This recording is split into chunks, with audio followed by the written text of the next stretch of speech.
Welcome to the launch coverage of Axiom Mission 4, also known as Ax-4.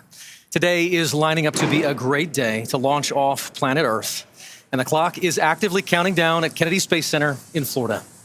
Our 4 crew members are already strapped into their seats into Dragon, and they are preparing for liftoff from Launch Complex 39A at 2:31 a.m. Eastern Time. Well, good morning, everyone. I'm Paul Wizakowski, a strategic space storyteller for Axiom Space, based on Earth.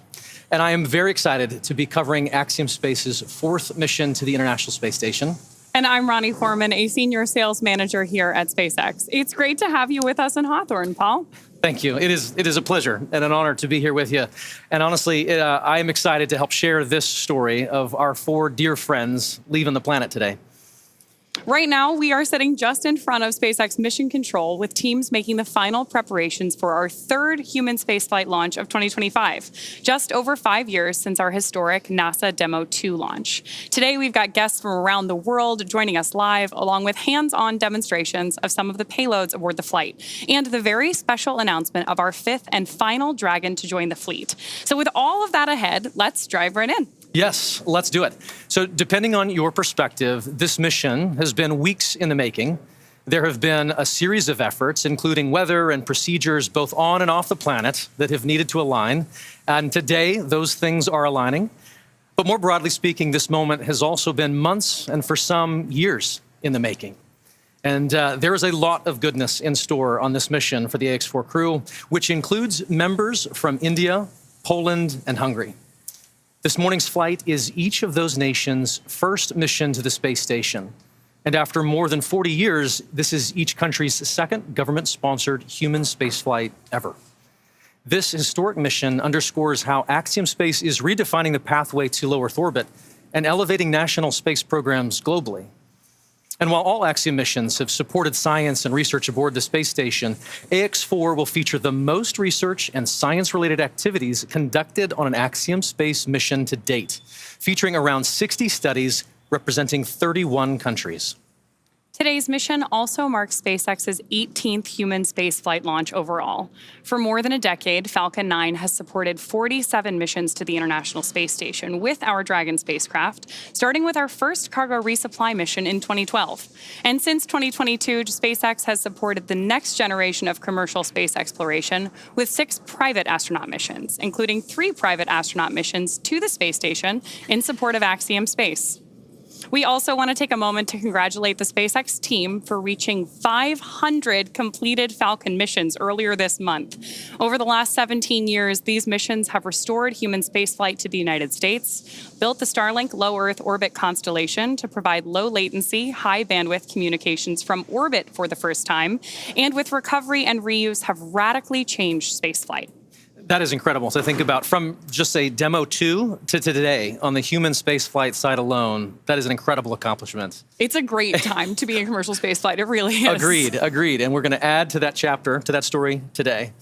But needless to say, we're very excited for today's send-off. Right now, the Axiom Space crew and SpaceX teams are going through their final checkouts in preparation for liftoff, and we'll be listening in as the comms chatter picks up in the lead up to launch. Speaking of the lead up to launch, let's check in with the status on the pad with SpaceX's very own John I. John? Thanks, Ronnie. And as Paul said, let's do it. Good morning. I'm John Innsbrucker, the Falcon Principal Integration Engineer at SpaceX. Now, you can follow along the countdown to liftoff with us today at the top or the bottom of your screen. Now, we're currently just inside T-minus 2 hours. Our teams have been watching the weather today along both the ascent and the recovery corridors. And the good news is that the weather is looking excellent for the on-time launch coming up early this morning out of Kennedy Space Center. We're currently tracking roughly about a 10% probability of violation around the launch pad and about 5% as we head into space along contingency locations along the eastern seaboard in the Atlantic Ocean. We'll keep you posted on the weather throughout the countdown, but I think this morning there's not going to be a whole lot to talk about. Now to pad 39A, as you can see on your monitors, Falcon 9 stands tall. We're powered up in preparation for launch. Engine checkouts were performed overnight. Pressurization of the Falcon gas storage tanks was completed earlier today, around T-minus 6.5 hours. Now, when we went live with the webcast, Falcon is just beginning its final checks for launch, and that's including a communication check with the crew. Now, as you saw a minute ago, there they are now. The crew's inside Dragon. We're just about to close the side hatch, and then we will go into the side hatch leak checks. A little bit later on this morning, an hour and 10 minutes from now, at T-minus 45 minutes, the launch director will pull the team for propellant load, and if we're go, propellant loading begins at T-minus 35 minutes. Now, as with all of our launches to the International Space Station, we have an instantaneous launch window, which today is just before 2:32 a.m. Eastern Time. If for any reason we're not able to launch today, our next opportunity will be tomorrow at 2:09 a.m. Eastern. Now, I'll be keeping you updated this morning from the status desk in Hawthorne. With that, Ronnie and Paul, back to you. Thanks, John. We'd love to give you viewers a moment just to get to know our crew. And so I want to start with Peggy. Today's mission commander is Peggy Whitson of the United States. And we actually don't have enough time to cover her entire resume, which is incredible to say the least. But to give you just a few highlights, Peggy earned degrees in biology, chemistry, and biochemistry. She was the first female commander of the International Space Station. She spent over 675 total days in space, of which she's about to add a few more, and during which she logged 60 hours across 10 spacewalks. She's a two-time commander for Axiom Space, having previously served aboard Ax-4, and she was just inducted as a member of the 2025 Astronaut Hall of Fame class. So congratulations, Peggy. Next is mission pilot Shubhanshu Shukla of India, whose call sign as a test pilot is Shooks. Representing the Indian Space Research Organization, or ISRO, Shooks is an astronaut designate of India's inaugural human spaceflight effort, Gangayaan, featuring an Indian-built rocket and spacecraft. He was commissioned into the Indian Air Force Fighter Wing in 2006. He achieved the rank of Group Captain in 2024 and has over 2,000 hours of flight experience aboard aircraft including the Sukhoi 30 MKI, MiG-29, Jaguar, Hawk, and Antonov An-32. Our third crew member is mission specialist Sławomir Uznanski-Wiśniewski of Poland. He is representing the European Space Agency as a project astronaut, coming from the reserve class of 2022, much like Marcus Want, who served as a mission specialist on Ax-3 in January of 2024. A scientist by trade, Sławomir has earned his Master's of Science with honors from Łódź University of Technology in 2008. Additionally, he earned a Master of Science from Université de Nantes in France, as well as a graduate engineering diploma from Polytech Nantes in the same year. He also spent 2 years as the engineer in charge of the world-famous Large Hadron Collider in Switzerland, beginning in 2018. In rounding out our crew is mission specialist Tibor Kapu of Hungary, who represents the Hungarian to Orbit Astronaut Program, or HUNOR. The program aims to send Hungarian astronauts to the International Space Station for scientific research and technological development, as well as to inspire young people. He graduated from the Budapest University of Technology and Economics, earning a degree in mechanical engineering, followed by a master's degree specializing in polymer technology. In 2023, Tibor emerged as one of 4 Hungarians selected from a pool of 247 candidates for the HUNOR astronaut program. He has invested a notable amount of time in his career focused on space radiation protection while awaiting his acceptance to HUNOR. From the very beginning, Commander Whitson has set out to bring this group together to operate as a team. And they come from different cultures, each tasked with their own mission and research priorities. But in this moment, they are one unit, and they have become friends who trust and respect each other immensely. So together, they are the crew of Ax-4, Axiom Space's 4th private astronaut mission to the International Space Station. Today's flight represents the return to spaceflight for these 3 nations, but it also highlights the growing opportunities for many nations and entities around the world to conduct meaningful work in low Earth orbit. And right now, as Peggy, Shooks, Sławomir, and Tibor sit right there inside Dragon, there are colleagues, fans, and space enthusiasts the world over gathering to witness and cheer them on.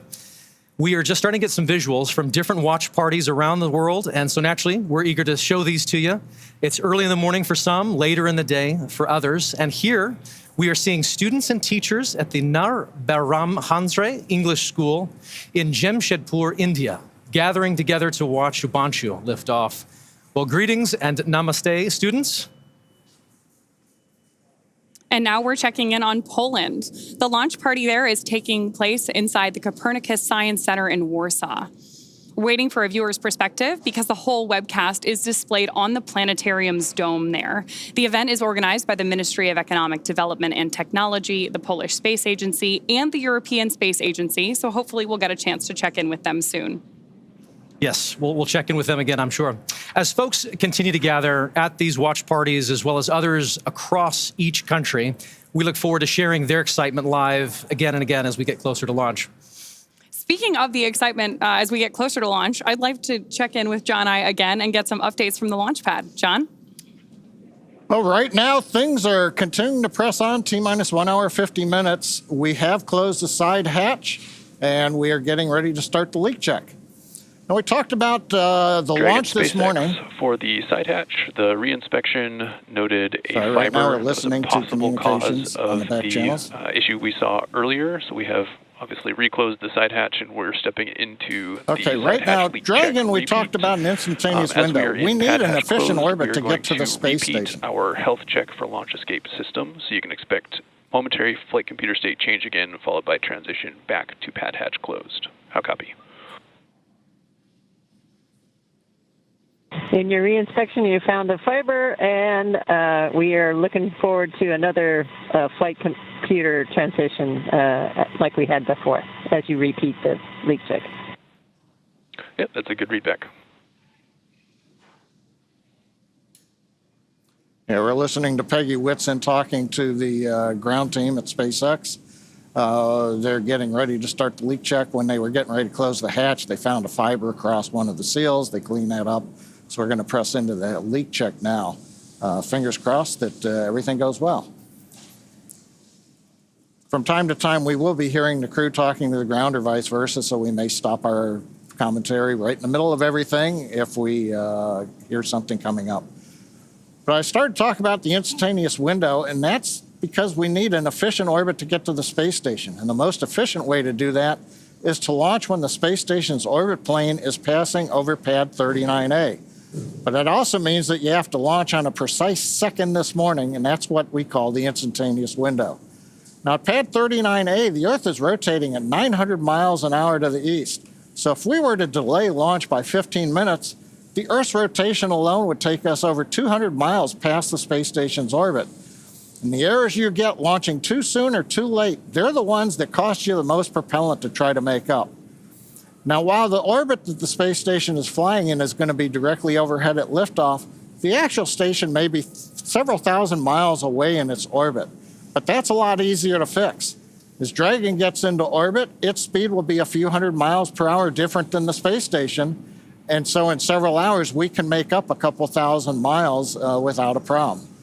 So overall, it's kind of like catching up to your friends on a highway. If you're on the same highway, you can speed up or slow down to catch up with the other automobile. It just takes you some time. But if you end up on parallel highways separated by 15 minutes, you're going to have a hard time catching up to your friends. And that concludes today's segment of My Friend, Orbital Mechanics.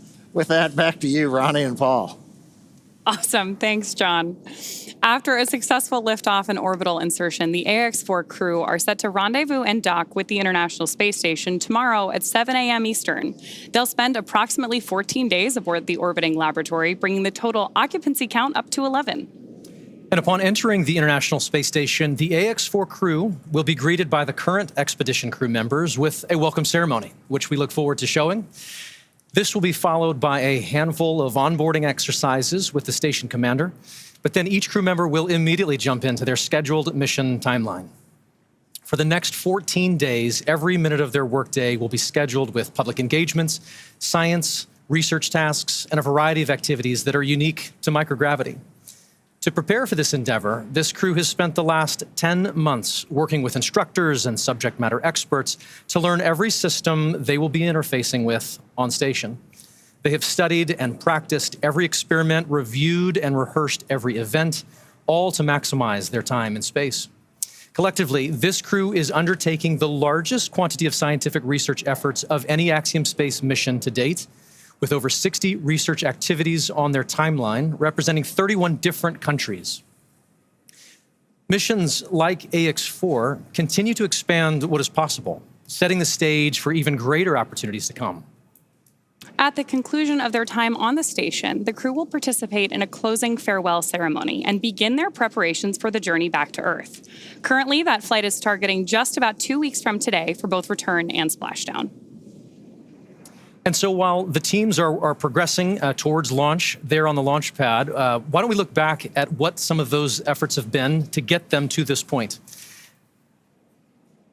For context, this crew has been living in an isolated quarantine bubble for the last 4 weeks, having reported to quarantine on May 25th. In that time, they have shifted their sleep regimens to adjust their circadian rhythm to match those on board the International Space Station. And over the last few days, they have finessed that further to be ready for this moment. So earlier this evening, the Axiom Space ground operations team drove the Ax-4 crew to Kennedy Space Center, where they shared a brief moment with loved ones before being officially handed over to SpaceX for launch. This handover event has taken on many forms over the years, but there is always something special about creating a moment, even for just a few minutes, in the midst of all of the operational choreography that we're doing, to pause and just share a moment human to human. And so here you are seeing the crew in front of their loved ones before getting in board the Teslas that took them out to the Falcon Support Building. These are fantastic photos taken from earlier today. After the T-4 hour briefing, SpaceX team helped the crew suit up. There they are exiting the Falcon Support Building, which is just about a half-mile away from the launch pad. Then, of course, they get into the Tesla Caravan together to go to Launch Complex 39A. Can see them moving into the Teslas there. We do, of course, divide the crew into 2 sets. So you're seeing some of our SpaceX support ninjas in the background there. Very excited crew on their way over to 39A.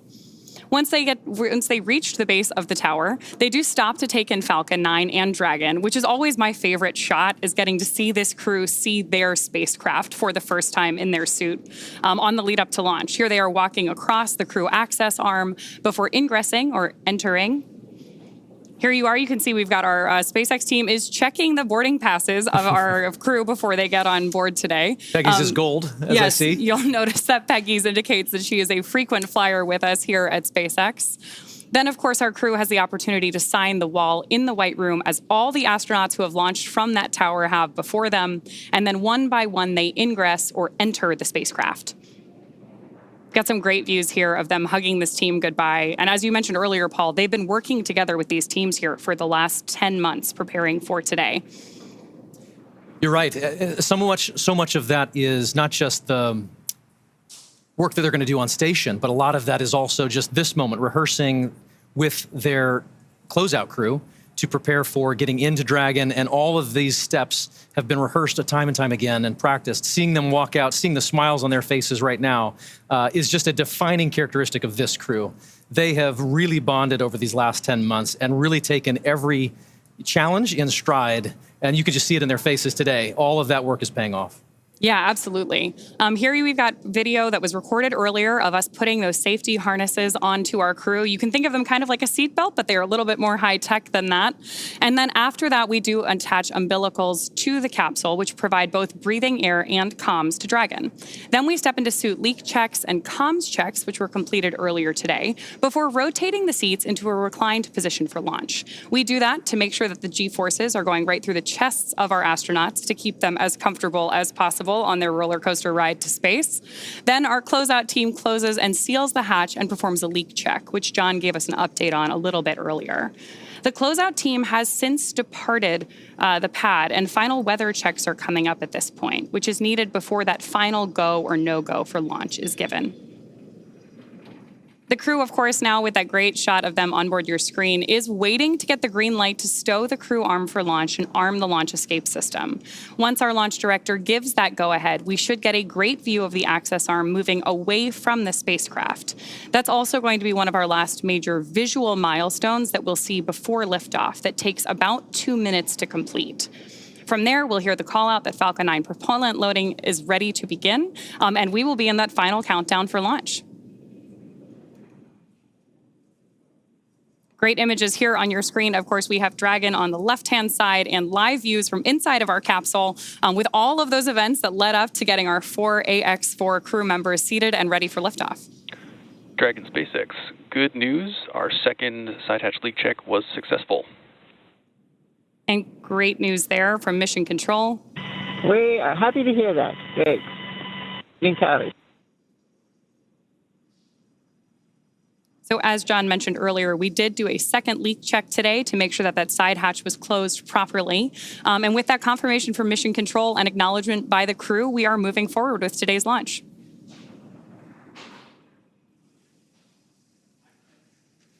Obviously, Peggy has been through this once before successfully, and it is a first time for the other 3 crew members. But just seeing each of them all together as a team there inside Dragon is a sight that, well, it's just rewarding to see.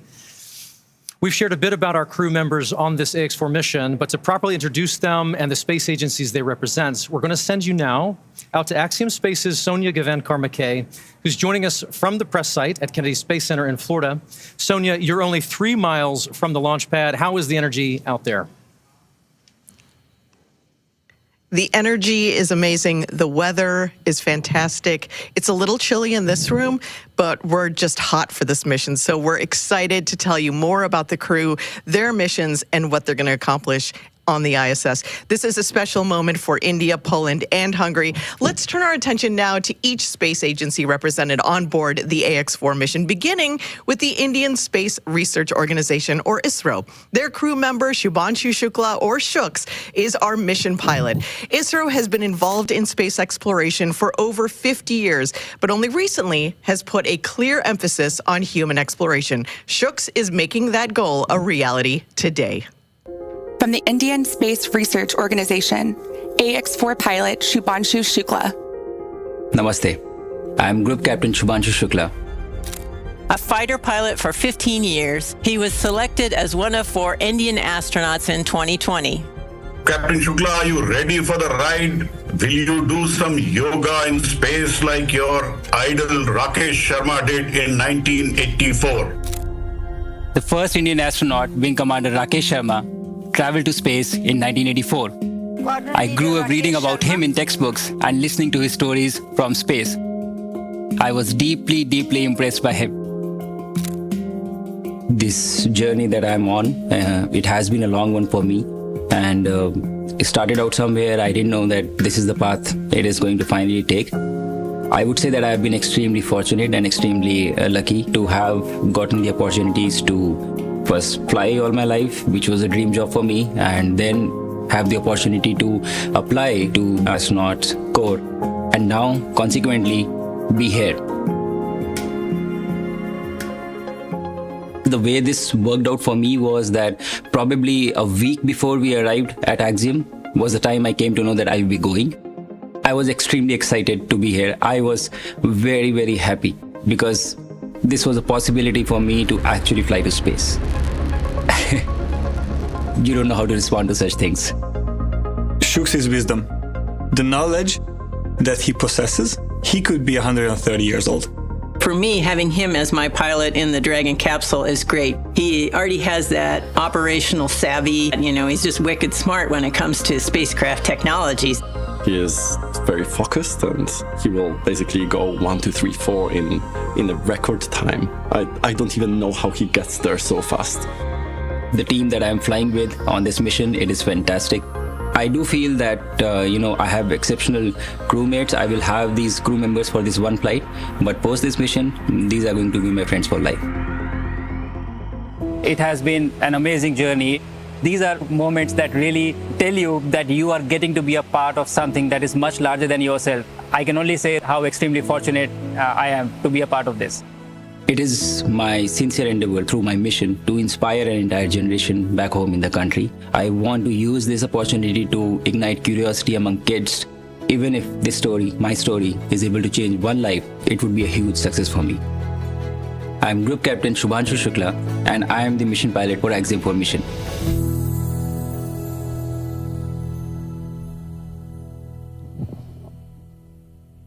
I'm joined now by Prasanth Balakrishnan Nair, a fellow Gaganyaan astronaut from ISRO. Papa has trained alongside Shooks for the past 10 months as the backup mission pilot. Papa, thanks for being here today, although I can't imagine where else you'd want to be. Yeah, exactly. Thanks, Sonia, for having me. Well, let's talk about Shooks a little bit. When was the first time you met, and what was that meeting like, and what was your impression of him?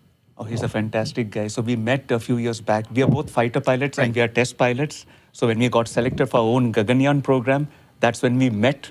And very few people know this. I am 9 years older to him. Oh, really? I look younger, right? You do. Yeah. See, I'm not hair still hasn't come out.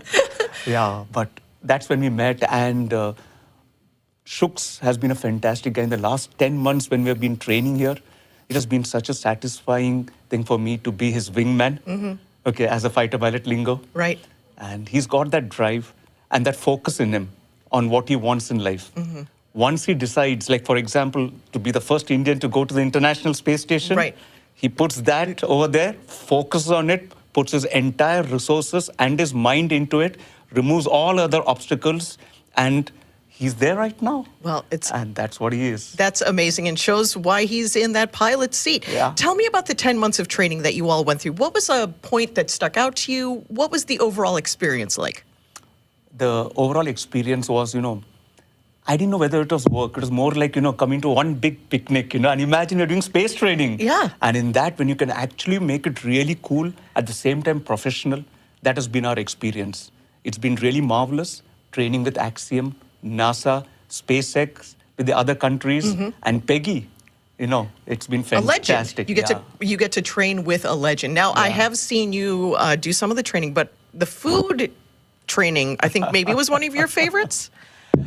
Yeah, well, you can't, the army marches on its stomach, right? Yeah, and we astronauts also fly to space on our stomach only, yeah. The food was the fantastic part, and we went for this NOLS training, National Outdoor Leadership School in Where Baja. you really got to bond as a team.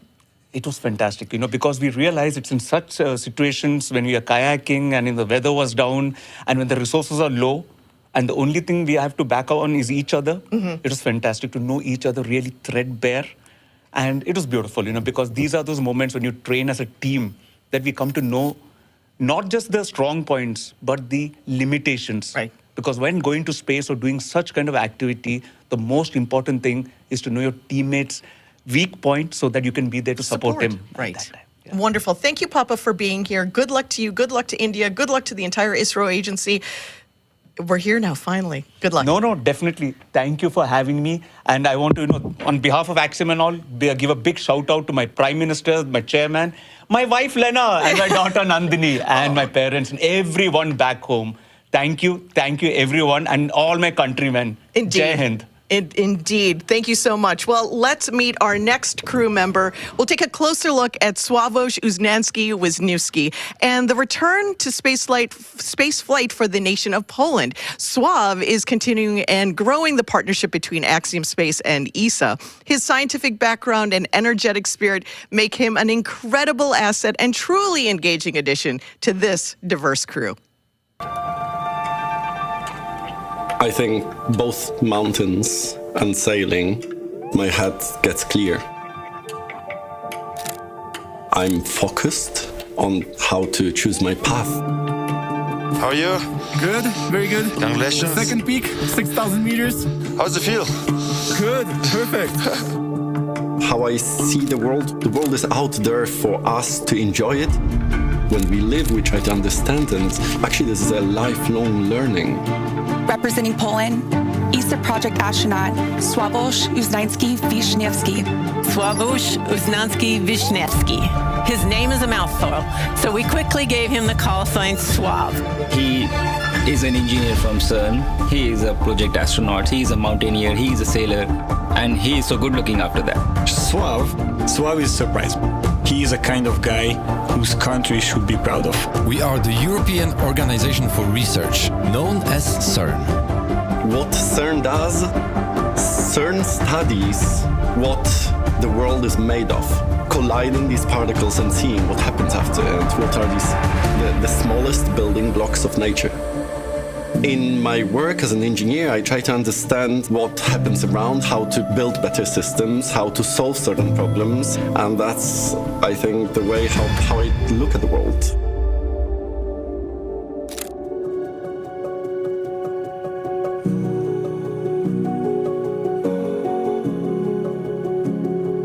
In Europe, we had 5 selections for astronauts since the beginning of the European Space Agency.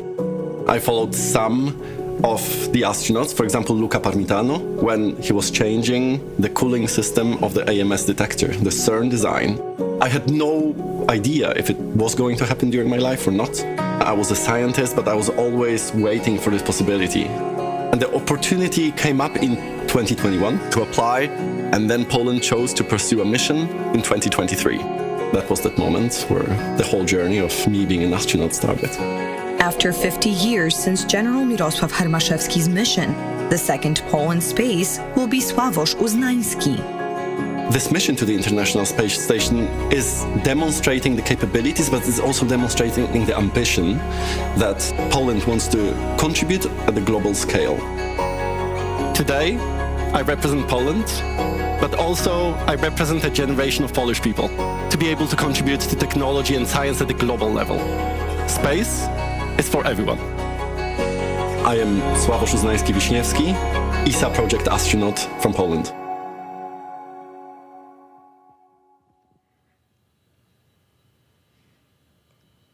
I'm joined now by Frank Duin, ESA, ISS, and Terra Nove Program Manager. Thank you so much for being here. You've launched from Baikonur. How's it feel to be just yards from the clock here at Kennedy? Well, it feels great, of course, to be back here. We have, of course, launched already a lot of ESA astronauts here on SpaceX Crew Dragon missions, and so it's always great to be back. Especially on a launch day, right? Especially on a launch date, yes, certainly. And this is your ESA's second time launching a project astronaut with Axiom Space. It's a new concept. What kind of lessons learned did you get from Ax-4 the first time a project astronaut flew on an AX mission? Well, the lessons learned that we had, of course, is that these missions can be extremely successful for ESA and for our member states. We can do a lot of science on those missions, technology development. For example, during the mission here with Sławosz, we will have 13 Polish experiments that will be flying. It's not only about the science, it's also building industrial capability in our member states, gaining support for our exploration program. So these missions can be highly successful for ESA and for the member states that decides to implement them. And does it also grow the pool of astronauts in a unique way? What are you finding as the pool is growing? Well, the pool is growing a little bit, of course. The project astronauts, after their mission, they go back to their normal job. But of course, they remain astronauts. They remain advocacies for space, for education, for STEM. This is also a big part of this mission, inspiration. That we want to bring. If we want to fight climate change, for example, in the future, we need more and more engineers, we need more scientists, and this is needed for our society. So inspiration is also a very important part of this mission. So tell us a little bit about Sławosz. Why was he chosen? Why was he chosen for this mission? What do you think he's going to bring to the table during the mission and after? Well, Sławosz, in the first place, of course, is an excellent scientist. He has worked a lot in CERN as an engineer and a scientist, so he brings that aspect, of course, with him. He has a great personality. If you see pictures of Sławosz, he's always smiling. So that is also something that he can bring to a crew, but also to the European Astronaut Corps. And then again, in Poland, he's really a hero. He's really a star. And that's really great for the young kids that can look up to him and that can also invest their careers in science and in technology. So you think it's going to make a huge impact in Poland. What do you think it's going to do for exploration for the young people of the nation of Poland? Well, I think it's good for exploration and also for ESA, by the way, because through the mission of Sławosz, Poland is also engaging more in exploration, engaging more in the European Space Agency, bringing extra funds to us, so that's great. And again, we will build up industrial capability in Poland, which we all also need. If we want to go to a low Earth orbit economy, for example, we will have to build up more actors, more players that can work and that can contribute to this economy. And therefore, as well, this is a great endeavor. And of course, we will need young people in the future to do this. And that's why Sławosz and this mission will be a great success, I believe. Thank you so much, Frank. Thank you for being here. Good luck to ESA. Congratulations to ESA and the country of Poland. And I can't wait for this wonderful evening. Thank you so much for being here. Thank you very much for having me. Well, let's move on to our next crew member. It's Tibor Kapu. It's an exciting time for his country and his mission, and I want to tell you a little bit about it. This Central European nation is among those who have more recently turned their attention to spaceflight, adopting a formal strategy to get a Hungarian into space for the first time since 1980. This is a return to space that's been 45 years in the making. This is Hunor astronaut Tibor Kapu. When I was watching Olympics with my mom, I remember that anyone who had a Hungarian flag on, on a jersey or on them, we were just cheering for them, like they were our own family members. These are the guys who we are all proud of. Spaceflight, in my eyes, is something similar. Tibor, what I really admire about Tibor, he's an engineer also, but he has the enthusiasm that bonds our crew together. He is life. I describe him like that. He walks into a place, he walks into a room, and everything livens up. He's funny. He's the person that brings lightness to the team. He's an engineer like myself, so we have this in common, this connection. In addition to engineering skills, Tibor is a huge space buff. And if you are not motivated about spaceflight before you meet him, you will be a fan afterwards. It is actually coming from childhood. I remember, assembling so many sets of Legos. I did, Star Wars. I did all kinds of planes. I was looking for my place for a really long time. But for a long time, actually, I didn't even know what to do. I remember this really cool moment with my dad. He explained to me what does a mechanical engineer do, and that's when we discussed that, okay, I will be a mechanical engineer. It was great, I loved it, but I knew that I could do much more. I knew that I'm destined to achieve greater things. I was a rocket enthusiast for such a long time, but I didn't have a chance to work in that field. The selection process for Hunor, it was announced in 2021. I was extremely enthusiastic. It wasn't a question if I'm taking that opportunity or not. We did 14 months of rigorous selection process, physical and psychological and cognitive stuff. The whole thing took like 2.5 years. It's much harder than I thought, actually. May 26th was the anniversary of Bertalan Farkas flying to space. He was the first Hungarian astronaut. On that day and that night, I was selected. And I was actually quite proud of myself that I could prove to myself that I am capable of focusing for months and years in order to stand here. So people have been calling me their sons since the selection, especially my hometown.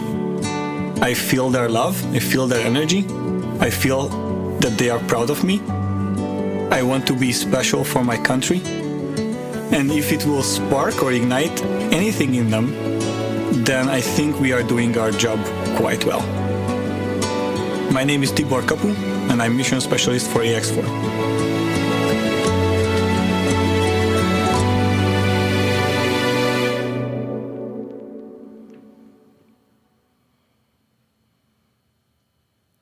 I'm joined now by Gyula Sherényi, a fellow Hungarian astronaut who has been selected alongside Tibor in Hunor's first class of astronauts.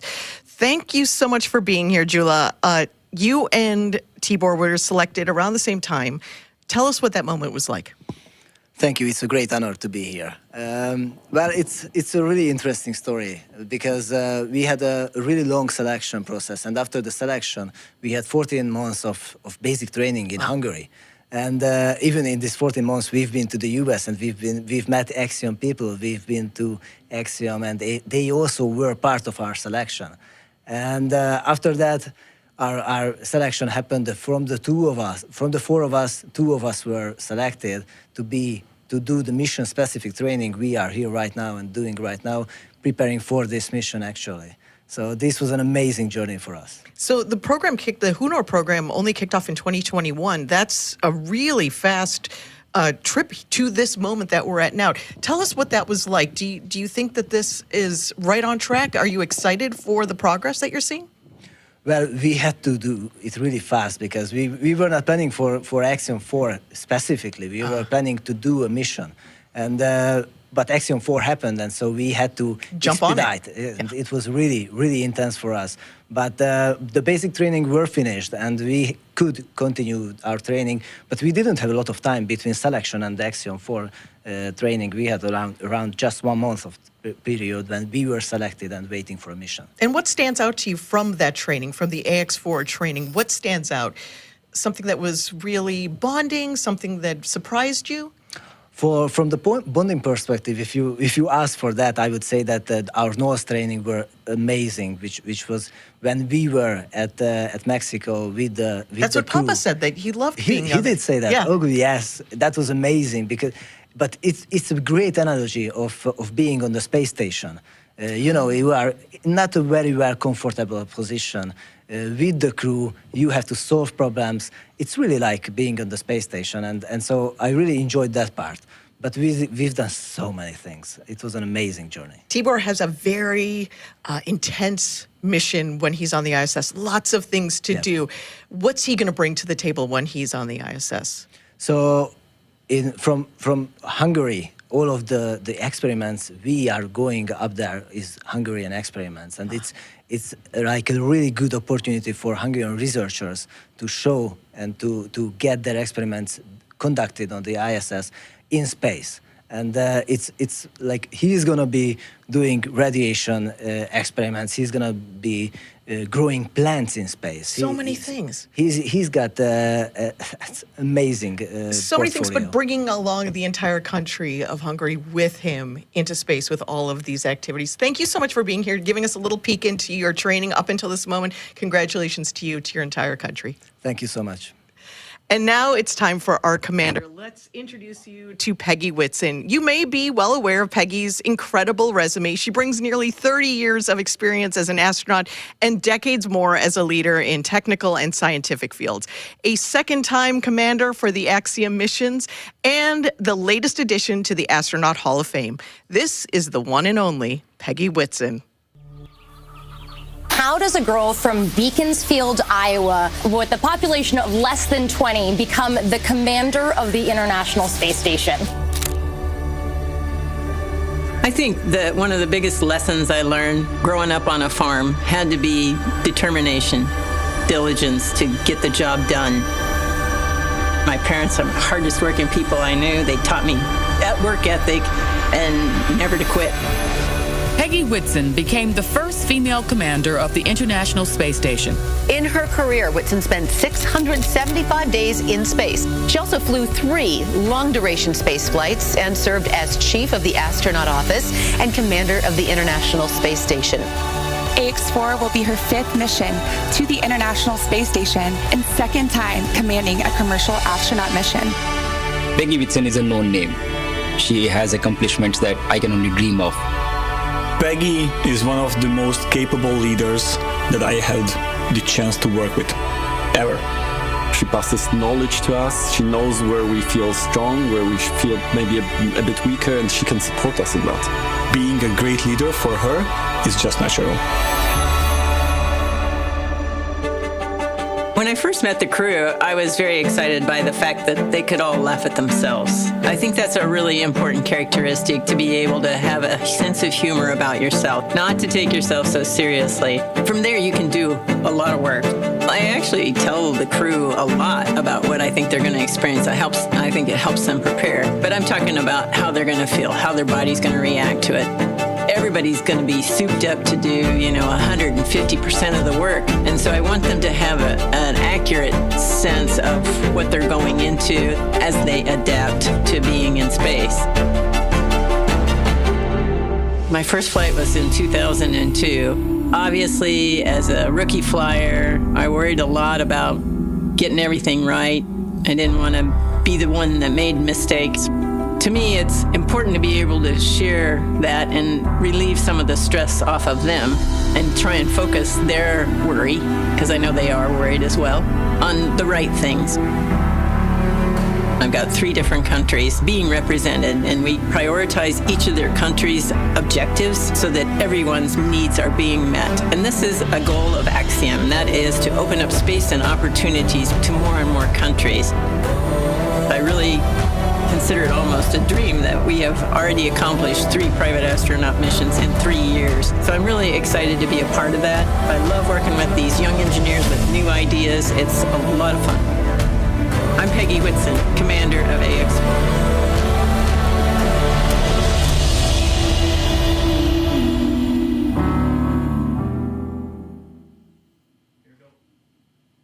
I'm joined now by Axiom Space's Chief Strategy Officer, Matt Ondler. Matt, thanks for being here. Where else would you be, though? No, thanks for having me. This is a fantastic day. Going to be a fantastic launch tonight. So let's talk about Peggy Whitson. Tough question. Can you describe her in 4 words? Sure, you hit me with a hard question right off the bat. I'm going to go with gracious space professional leader. That's pretty good. That's pretty excellent. When Peggy's not preparing to go to space or recovering from coming back from space, what is she doing in the office day to day? Yeah, she's actually very helpful. Her and our other astronauts for Axiom are really helpful in helping us design our space station.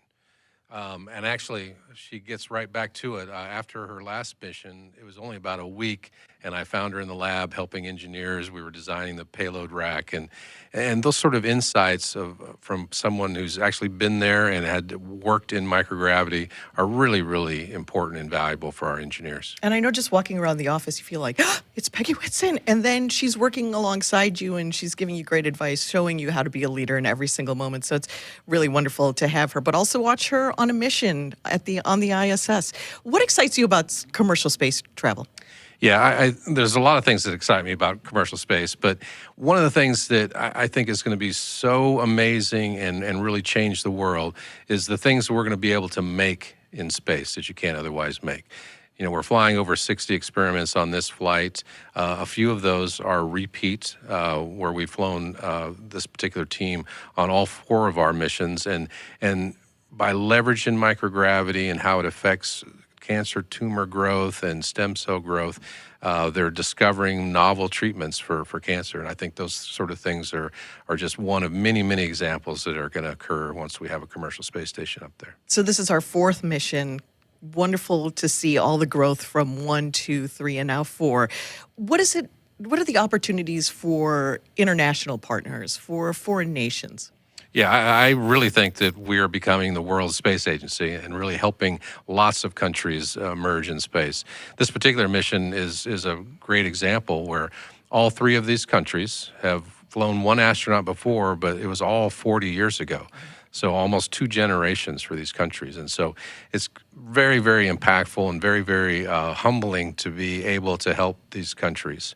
You know, one of the things that I Googled this morning was there are 350 million children in India under age 15. So there's more children in India under age 15 than there are people in the United States. Wow. I hope all 350 million of those watch the launch and are inspired by it and want to get into space and exploration and engineering and math. I know that there are watch parties happening right now all around the world, so those children hear you and they will be inspired by this mission. I'm so excited to see what comes out of it and what happens in the future. Awesome, me too. Thanks, Matt. Thanks for being here, and we'll see you back in Houston in a couple of days. All right, thank you.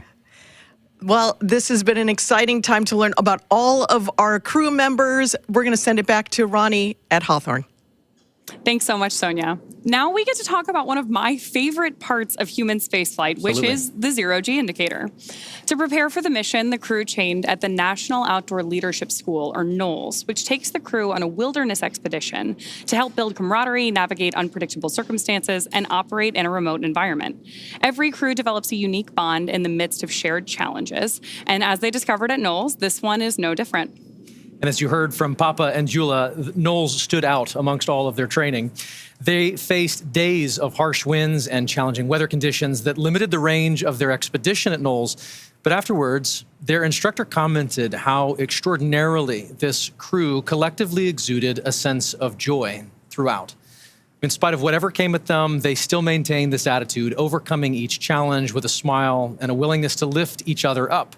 So to celebrate their unique bond, the crew chose a baby swan as their zero-G indicator, which they've named Joy. And as luck would have it, we have our very own Joy, the baby swan, to serve as our microgravity indicator. And yeah, as luck has it, we have a full dose of gravity. Bummer for us. So, but we should keep it here just in case. Safe and sound. In case any of that changes, we'll have our own gravity indicator to let us know. Speaking of training, as you might imagine, astronaut preparation can be extensive. From training that is specific to each crew member's role to learning SpaceX protocols, space station systems, and preparing for the science and outreach activities they'll be conducting in space, private astronaut training is rigorous. In addition to the work in the field like they did through Knowles, the Ax-4 crew spent about 35 days training inside Dragon. To prepare them for flight, our teams at SpaceX spent the last several months teaching the crew about orbital mechanics and how to live in Dragon. While this was, of course, more of a review for Peggy Whitson, for the rest of the crew, this will be their first time flying to space. The training program includes nearly 100 different lessons covering all aspects of flight. The crew spent time inside our Dragon training spacecraft to run simulations of ascent, space station rendezvous, and reentry. They also spent time at the launch pad in our suit-up room and working through emergency procedures that would be necessary in the unlikely event of a pad abort.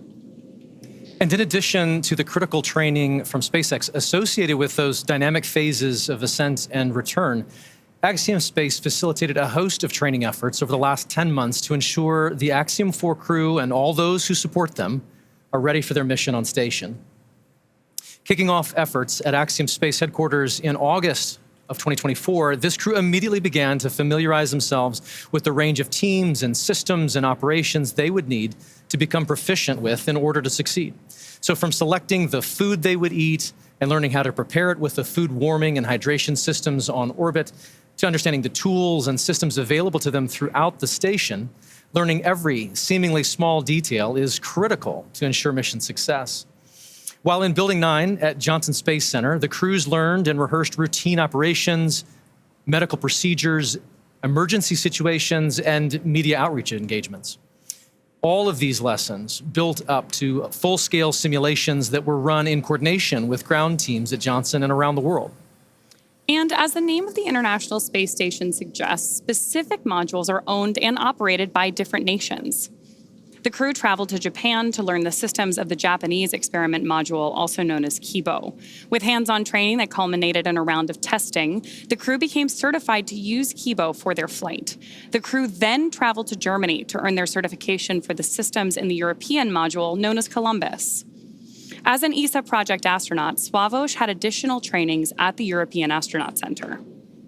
And beyond the specific requirements of each space station module, the crew participated in a range of efforts that would not only bond them into a crew, but also ensure they were physically and mentally prepared for any scenario surrounding their spaceflight. This included, as we've mentioned, a week of training with the National Outdoor Leadership School, where the crew faced a week of kayaking against heavy winds, but it also featured a day in an altitude chamber to experience how their bodies react to different oxygen levels, and even a round in helicopter underwater escape training, among many others. And all of that is necessary to set the stage for the work they will be doing on the International Space Station. We are now at T-minus 1 hour, 7 minutes, and 50 seconds from liftoff of the Axiom 4 mission. As the countdown continues, let's take a closer look at the vehicles that will be taking the Ax-4 crew to the International Space Station today. At the very top is our Dragon spacecraft. This is where the crew is currently sitting and will spend their 28-hour flight to the orbiting lab. With the capacity to carry up to 7 passengers, Dragon has proven to be quite a versatile spacecraft. SpaceX 4 status update.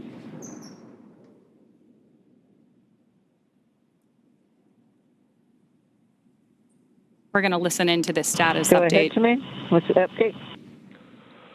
All right, Peggy, we are troubleshooting an issue with uploading the current wind conditions to the vehicle. This must be completed before launch escape system is armed so that the vehicle can correctly target offshore splashdown in the event of an escape. We're tracking several troubleshooting paths at this time and are working to resolve the issue, so I will follow up with you in 10 minutes on the status. How copy? Copy. You're troubleshooting the ability to upload the wind conditions for the launch escape system, and you'll update us in 10. Thanks. Yep. And just to make that super crystal clear, if we do not successfully upload this by the time we get to LES arm, we will be no-go for launch. I was thinking you might be thinking that as well. Dragon copies. So we heard some chatter there from Mission Control and acknowledged by the crew that we're troubleshooting that upload issue now. But of course, our teams will continue working diligently in the lead up to launch in hopes that we can preserve today's launch attempt. So with that, I want to step back in and talk a little bit more about the spacecraft that we are working on today. Dragon is a very versatile spacecraft. It can autonomously dock to the space station when outfitted with a docking adapter, as it is today for Axiom Mission 4. But Dragon can also be configured with hardware to support a spacewalk, which made its debut on the Polaris Dawn mission last year. And of course, in free flyer mode, the docking adapter can be swapped out for that iconic cupola, which is essentially a giant glass dome that allows for 360-degree views of space. The crew travels in the pressurized section, which is the top portion of the spacecraft. This area allows for the transport of people and environmentally sensitive cargo. Dragon's trunk, which sits below the pressurized section, can carry unpressurized cargo when needed, and remains attached to the Dragon until shortly before re-entry into Earth's atmosphere. Dragon has played a significant role in advancing our future in space by safely transporting crew and cargo to and from the space station. There are currently 4 Dragon spacecraft supporting human spaceflight missions that have docked to the station: Endeavour, Resilience, Endurance, and Freedom. And this mission will be adding 1 new Dragon to that list, whose name will be revealed later today by our commander, Peggy Whitson. Dragon and the Ax-4 crew will be delivered to orbit today by Falcon 9, SpaceX's 2-stage rocket developed and manufactured right here in Hawthorne, California. Falcon 9 is the first orbital-class rocket capable of reflight. The booster, or first stage of the rocket, is the tallest part of the vehicle. Today's booster is flying for the second time. Reusability is key to making spaceflight more routine and ultimately what will enable humans to become a multi-planetary species. A total of 48 boosters have flown multiple missions, with the record for a single booster now standing at 28 missions.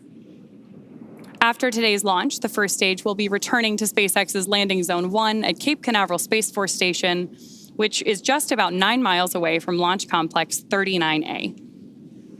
Above the first stage and below Dragon is Falcon 9's second stage, which will secure Dragon's entry into low Earth orbit before separating, leaving Dragon to continue its journey to the space station. Beautiful wide shot of Falcon 9 on your screen there. We've got the crew access arms still in place leading up to the Dragon spacecraft. And Falcon 9 right there in the middle is SpaceX's workhorse vehicle, having completed 492 missions since its first flight in 2010, more than any other rocket flying today. And through missions like today's, Dragon is helping lay the groundwork for deep space exploration, rapidly expanding our knowledge of how humans will adapt, live, and work in space. It's hard to believe that it's been 5 years since Dragon radically changed how humanity gets to space. After the space shuttle program ended in 2011, NASA astronauts primarily used the Russian Soyuz spacecraft to travel to and from the International Space Station. From 2011 to 2020, the Soyuz was the only human-capable launch vehicle available. In December 2010, Dragon became the first commercially built and operated spacecraft to be recovered successfully from orbit. This mission, known as COTS-1, was the first demonstration flight for NASA's Commercial Orbital Transportation Services, or COTS, program. The purpose of COTS was to develop and demonstrate commercial sources for cargo resupply of the ISS. Fun fact, the Dragon that flew on that historic mission is currently hanging behind us in front of SpaceX Mission Control in Hawthorne.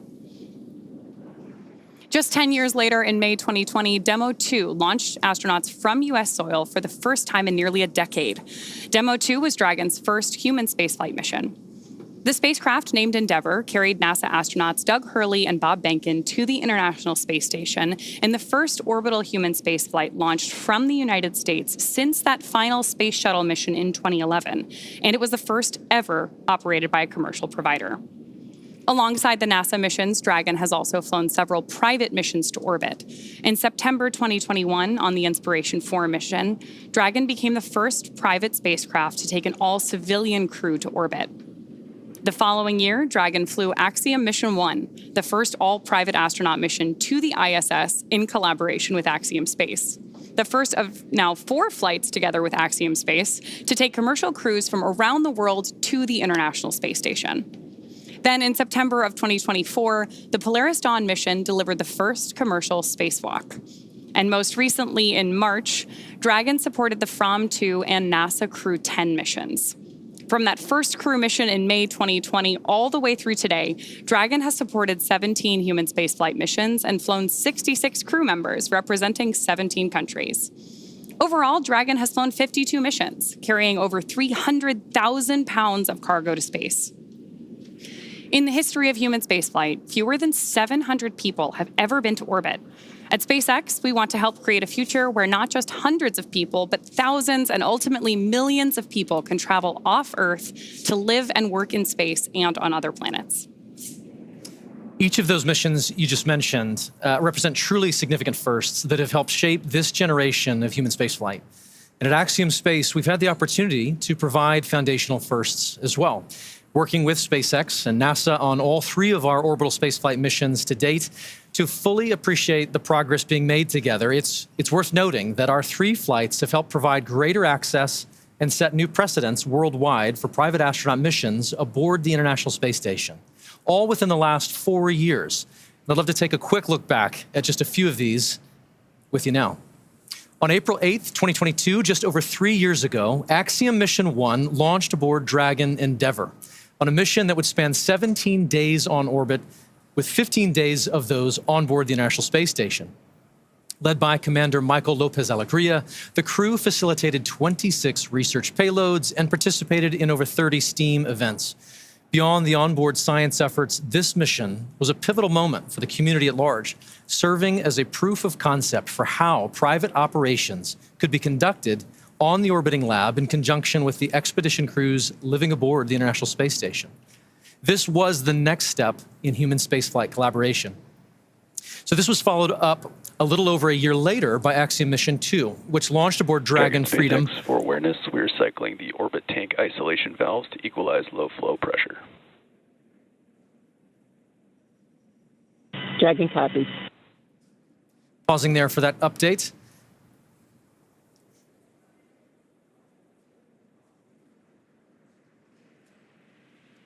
And I believe that may be all for that. I'll pick up where we were. So Commander Peggy Whitson led American John Schaffner and 2 Saudi Arabian national astronauts, Ali Al-Qarni and Rayana Barnawi, on a 10-day mission outside our atmosphere with over 8 days aboard the orbiting laboratory. And over the course of their 126 orbits, they conducted 26 research efforts and participated in 20 STEAM events.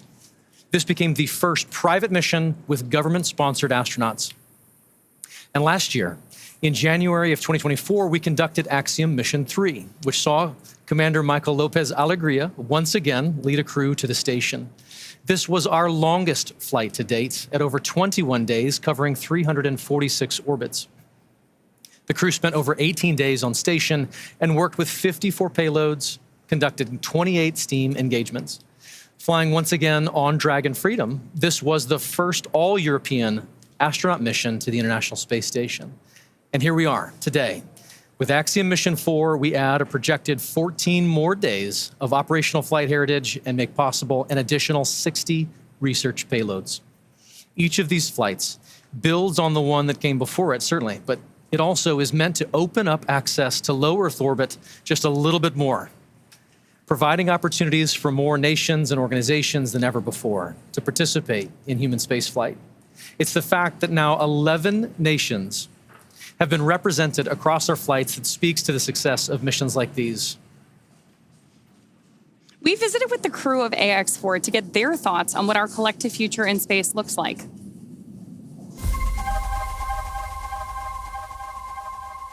I believe that SpaceX and Axiom Space are serving as pathfinders for what commercial space is going to be in the future.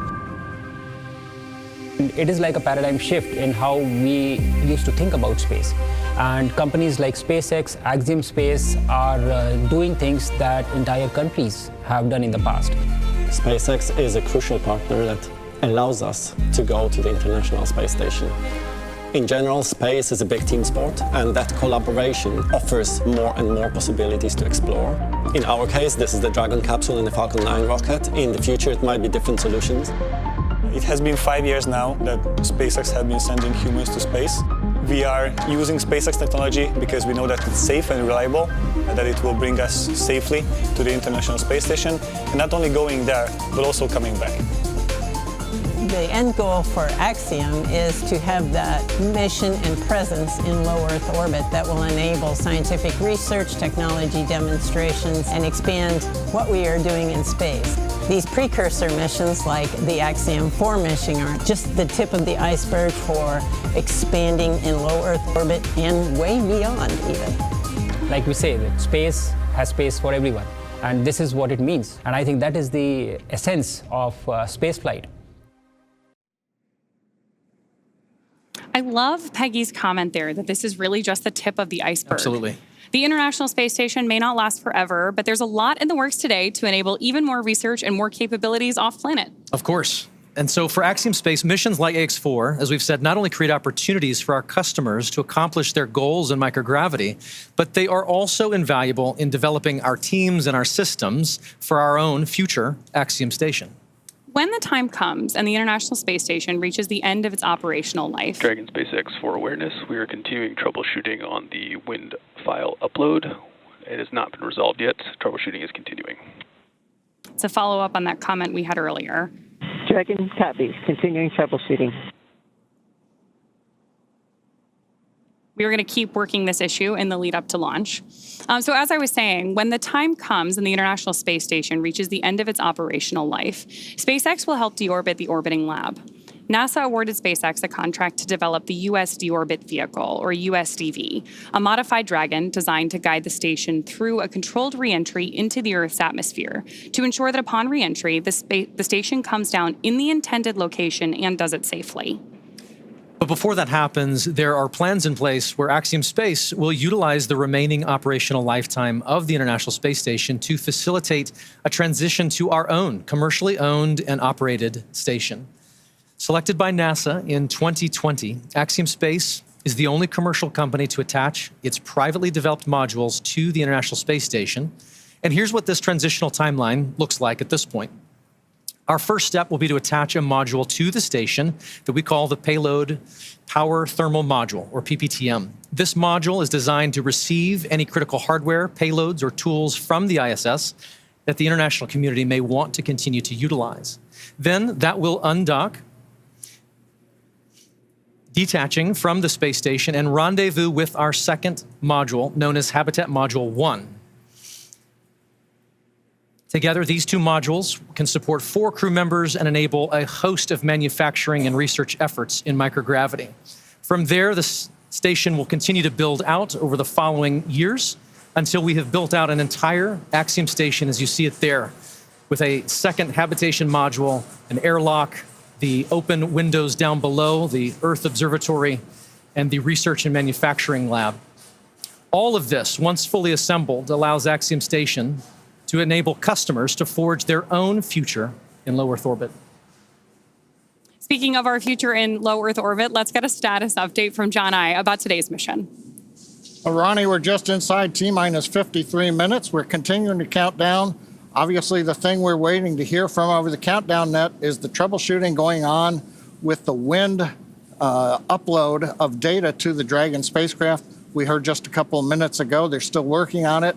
We have to have that on board before we get to essentially crew access armor track and then launch escape system armed. So we're going to continue to monitor that as we get a little bit closer. Now on the Falcon 9, good news, the chief engineer pulled the team. They don't see any issues right now. They'll be doing their final pull at T-minus 45 minutes or so to go into propellant load. Now, we talked about Dragon. They're working no other issues other than getting the wind file uploaded. The good news, weather. The weather officer at T-minus 1 hour said phenomenal. So we'll take that all night long. And then finally, around the launch pad, flight danger, hazard areas are clear. Both around both pad 39A as well as tonight landing zone 1, because the first stage is coming back about 9 miles south of the launch site. So currently everything continuing to look good except for that one issue we're working on Dragon. We'll keep listening in, we'll bring an update, we'll keep our fingers crossed, but we're coming up on T-minus 51 minutes everything continuing to count down, hopefully, to an on-time launch just less than an hour from now.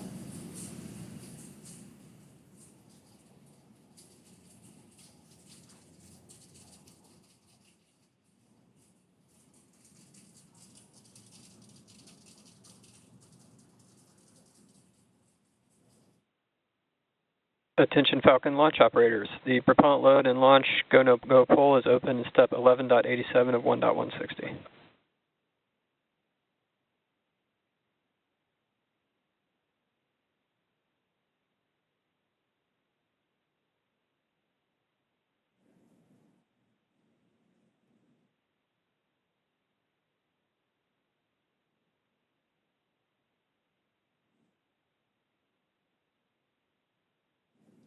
And at just under an hour to go until launch, we want to welcome in all of those tuning in by way of NASA's live stream that have just joined our launch coverage of Axiom Mission 4.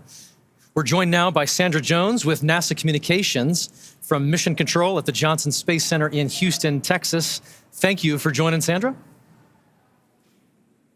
Hey, thanks, Paul. Here in the International Space Station Flight Control Room, the team is prepared and ready to support today's launch. This attempt comes after NASA and Roscosmos discussed recent repair work in the transfer tunnel at the aftmost segment of the Orbital Labs Zvezda service module. And now we are all looking forward to the Axiom 4 crew being on board Space Station soon. We'll provide a full Space Station status update in a few minutes, but know we need to bring everyone up to speed on today's activities and the launch status. So for now, back to you, Ronnie. Thanks, Sandra. We'll hear more from Mission Control in just a few minutes, but we do want to take a moment first to introduce everyone to the crew of Ax-4. Aside from Axiom Space Commander Peggy Whitson, each crew member represents a return to human spaceflight for their nation after more than 40 years. And starting with our commander, today's mission is led by Peggy Whitson of the United States. There is simply not enough time to cover her entire resume, but to give you just a few highlights, Peggy has earned degrees in biology, chemistry, and biochemistry. She was the first female commander of the International Space Station. She has spent over 675 total days in space, during which she logged 60 hours across 10 spacewalks. She's also a two-time commander for Axiom Space, having previously served aboard Ax-2, and she was just inducted as a member of the 2025 Astronaut Hall of Fame. So congratulations and well-deserved, Peggy. Next is mission pilot Shubhanshu Shukla of India, whose call sign as a test pilot is Shooks. Representing the Indian Space Research Organization, or ISRO, Shooks is also an astronaut designate of India's inaugural human spaceflight effort, Gangayaan, featuring an Indian-built rocket and spacecraft. He was commissioned into the Indian Air Force Fighter Wing in 2006 and achieved the rank of Group Captain in 2024. He has over 2,000 hours of flight experience aboard a variety of aircraft. And our third crew member is Mission Specialist Sławosz Uznański-Wiśniewski of Poland. He is representing the European Space Agency as a project astronaut, coming from the reserve class of 2022, much like Marcus Want, who served as a mission specialist on Ax-3. A scientist by trade, Sławosz has earned his Master of Science with honors from Łódź University of Technology in 2008. He holds a second Master of Science and a graduate engineering diploma as well. He also spent 2 years as the engineer in charge of the world-famous Large Hadron Collider in Switzerland, beginning in 2018. And rounding out this crew is mission specialist Tibor Kapu of Hungary, who represents the Hungarian to Orbit Astronaut Program, or HUNOR.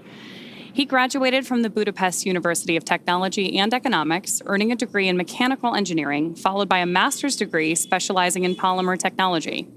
In 2023, Tibor emerged as one of 4 Hungarians selected from a pool of 247 candidates for the HUNOR astronaut program. And together, they are the crew of Ax-4, Axiom Space's 4th private astronaut mission to the International Space Station.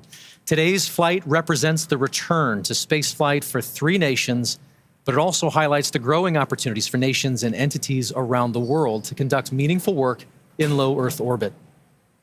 And right now, as you see there, Peggy, Shooks, Sławosz, and Tibor sit inside Dragon. There are colleagues and students and space enthusiasts the world over gathering to cheer them on here at the start of their mission. And so we'd love to share just a few live streams that we're getting from launch parties in India and Poland. And here we are. First is a wonderful shot of a school in India. These are the students and teachers at the Naberam Hansre English School in Jamshedpur, India, gathering together to watch Shubhanshu lift off. How exciting. Now we have great views from Poland. Crowds are beginning to gather here, including children from Polish schools, to witness Sławosz's launch on the planetarium's dome. The event was organized by the Ministry of Economic Development and Technology, the Polish Space Agency, and the European Space Agency. I love seeing these views from around the world. It's truly incredible. The Yes, joy, the super excitement exciting. Dragon SpaceX, around the world. you have a go for Section 5, and when ready, report go for launch. For awareness, we are still troubleshooting the wind upload file. I will have a few more words for you after you confirm your go for launch. Wilco, in warp, Section 5.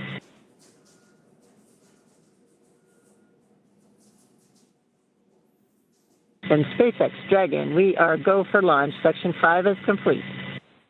Copy, Section 5 complete. All right, for awareness on timeline, we have to have the launch escape system armed by T-minus 37 minutes. So we are going to take this as far as we can. What I'll need from you guys is a very fast turn on the commanding for launch escape arm, provided we get to that point. I'll copy. Copy. Understand LES has to be armed by no later than T-minus 37 minutes, and we will be prepared. Copy that.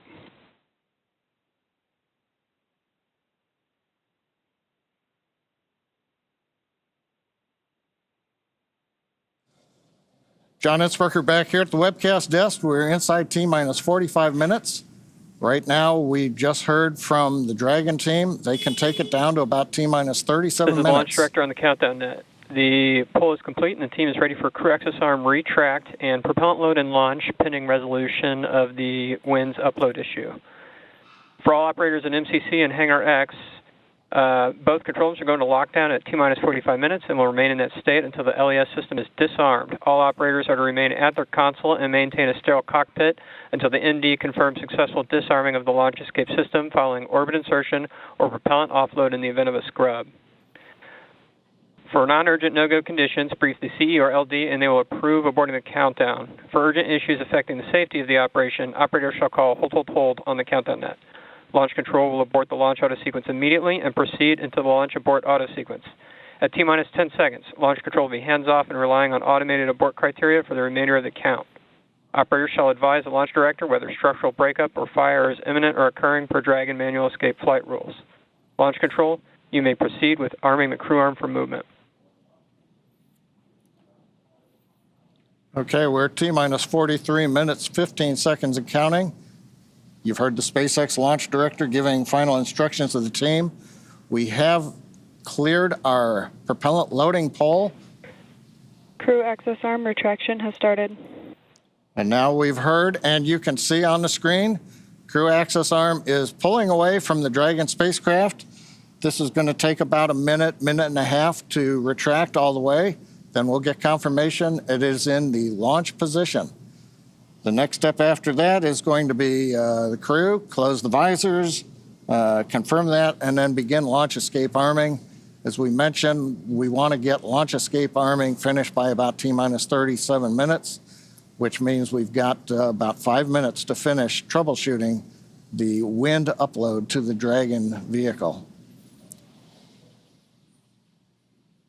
Now, currently on Falcon 9, all conditions are go on the launch vehicle. That was the poll that we, and the instructions we heard from the launch director. Dragon's working its one issue. Weather looks good. Range is ready to support. Crew access arm retraction complete. All right, that is the confirmation. The arm is back in the launch position. Next, they'll give the crew the command to go ahead and close and lock their visors.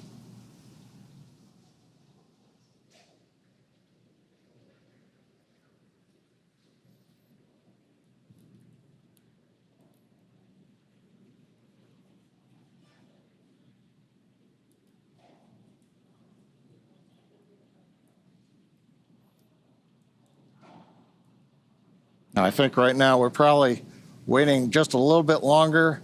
We want to give the Dragon team as much time as they can have before we move into the sequence where we then have the crew arm the launch escape system. Now, if we do get through this and we solve the upload issue, at T-minus 35 minutes, we will begin propellant load. Once we do that, then there's no chance to hold the clock. We would have to complete the countdown and launch on time, or as we have mentioned during the webcast, we do have another opportunity tomorrow about 24 hours from now. We're inside 41 minutes, continuing to troubleshoot the problem.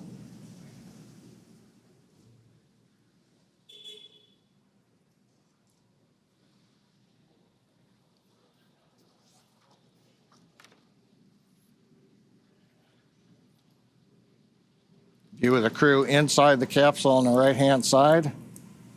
See the status bar on the bottom and the clock counting down.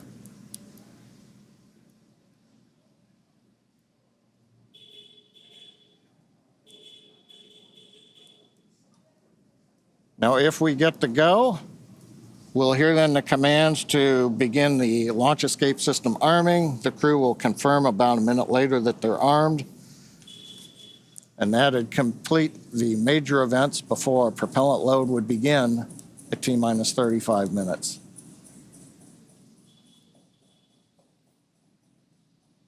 Views of Falcon 9 and Dragon on Launch Complex 39A on the Kennedy Space Center. Everybody is clear of the launch pad, clear of the launch complex. The danger and hazard areas have been confirmed clear. And we're ready. We're just waiting to find out whether or not we're going to be able to continue forward in the countdown. We should know that answer within the next couple of minutes.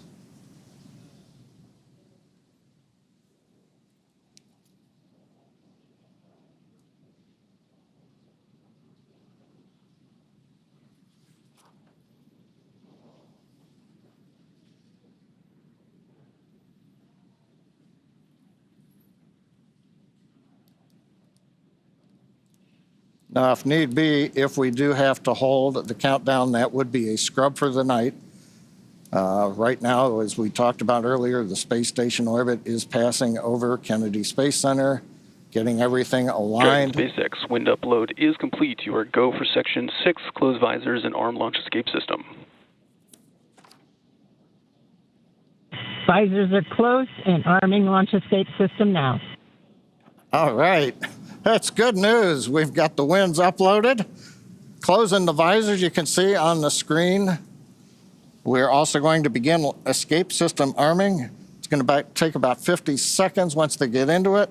We will then get confirmation that the launch escape system is armed. And from there, we will move into propellant loading coming up in 3 minutes at T-minus 35. So we passed a major milestone, everything looking good. And it's kind of quiet here right now. Everybody's kind of tense. We're waiting to see how it go, Paul.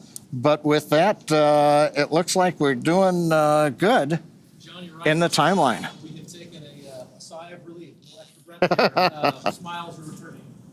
But with that.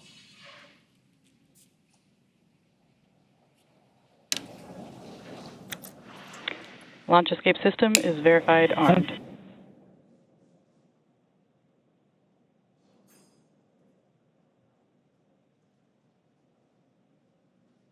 Very good. With all of those call-outs and the progress now being made again towards launch, let us tell you more about their destination, the International Space Station. And with that, we'll send you to NASA's Johnson Space Center and Sandra Jones for all things tracking about the mission. For the start of propellant load. Thanks, Paul. I'm here in the International Space Station Flight Control Room at NASA's Johnson Space Center in Houston, Texas, where teams are working around the clock to monitor the Expedition 73 crew and systems aboard the orbiting laboratory. Today, this team is ensuring that the station is ready to receive Dragon and the Axiom 4 crew. Private astronaut missions are an important component of NASA's strategy for enabling a strong and competitive economy in low Earth orbit. Unique to Axiom 4, NASA is collaborating with the Indian Space Research Organization, or ISRO, on 5 joint science investigations and 2 on-orbit STEM demonstrations, which help showcase the strength of international collaboration and the shared commitment to expanding access to space. As the International Space Station nears the end of its operational life, NASA plans to transition to a new model featuring commercial space stations to maintain its leadership in microgravity research and ensure a sustainable access to low Earth orbit for the benefit of humanity. So let's take a moment now to learn more about the International Space Station and NASA's commercial future in low Earth orbit. For more than 25 years, NASA has used the International Space Station to advance the nation's scientific and exploration goals, completing research not possible on Earth. With international partners, the orbiting laboratory has supported more than 4,000 science investigations and served as a test bed for technology demonstrations and human research to better explore the Moon, Mars, and beyond. Through NASA's investment, the United States is operating multiple commercial cargo and crew transportation spacecraft and now is developing fully commercial space stations for low Earth orbit. With transportation and destinations, NASA's efforts are opening opportunities for private industry to use space for new markets that could benefit from microgravity. The International Space Station is the blueprint for international partnerships and commercial opportunities in space.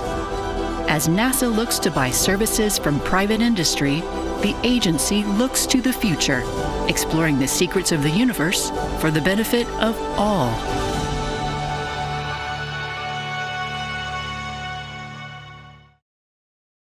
And you can learn more about NASA's commercial efforts at nasa.gov/commercial-space. From Mission Control Houston, we are standing by and ready to support tonight's launch. So for now, we'll send it back out to Ronnie, and Paul in Hawthorne. Thanks, Sandra. And so things are looking good. On the launch pad, the teams are continuing to progress towards launch at 2:31 a.m. Eastern. We'd love to take a minute and just take a look back at what's happened already this evening to get us to this point in the countdown. So for context, we want to say this crew has been living in an isolated quarantine bubble for the last 4 weeks, having reported to quarantine on May 25th. In that time, they have shifted their sleep regimen to adjust their circadian rhythm to match those on board the International Space Station. And over the last few days, they have finessed that further to be ready for today. In fact, their wake-up call was set to 6:30 p.m. earlier yesterday, I should say, depending on where you are. But then about 4.5 hours prior to the scheduled launch time, the Axiom Space ground operations team drove the Ax-4 crew to Kennedy Space Center, where they shared a brief moment with loved ones before officially being handed over to SpaceX for today's launch.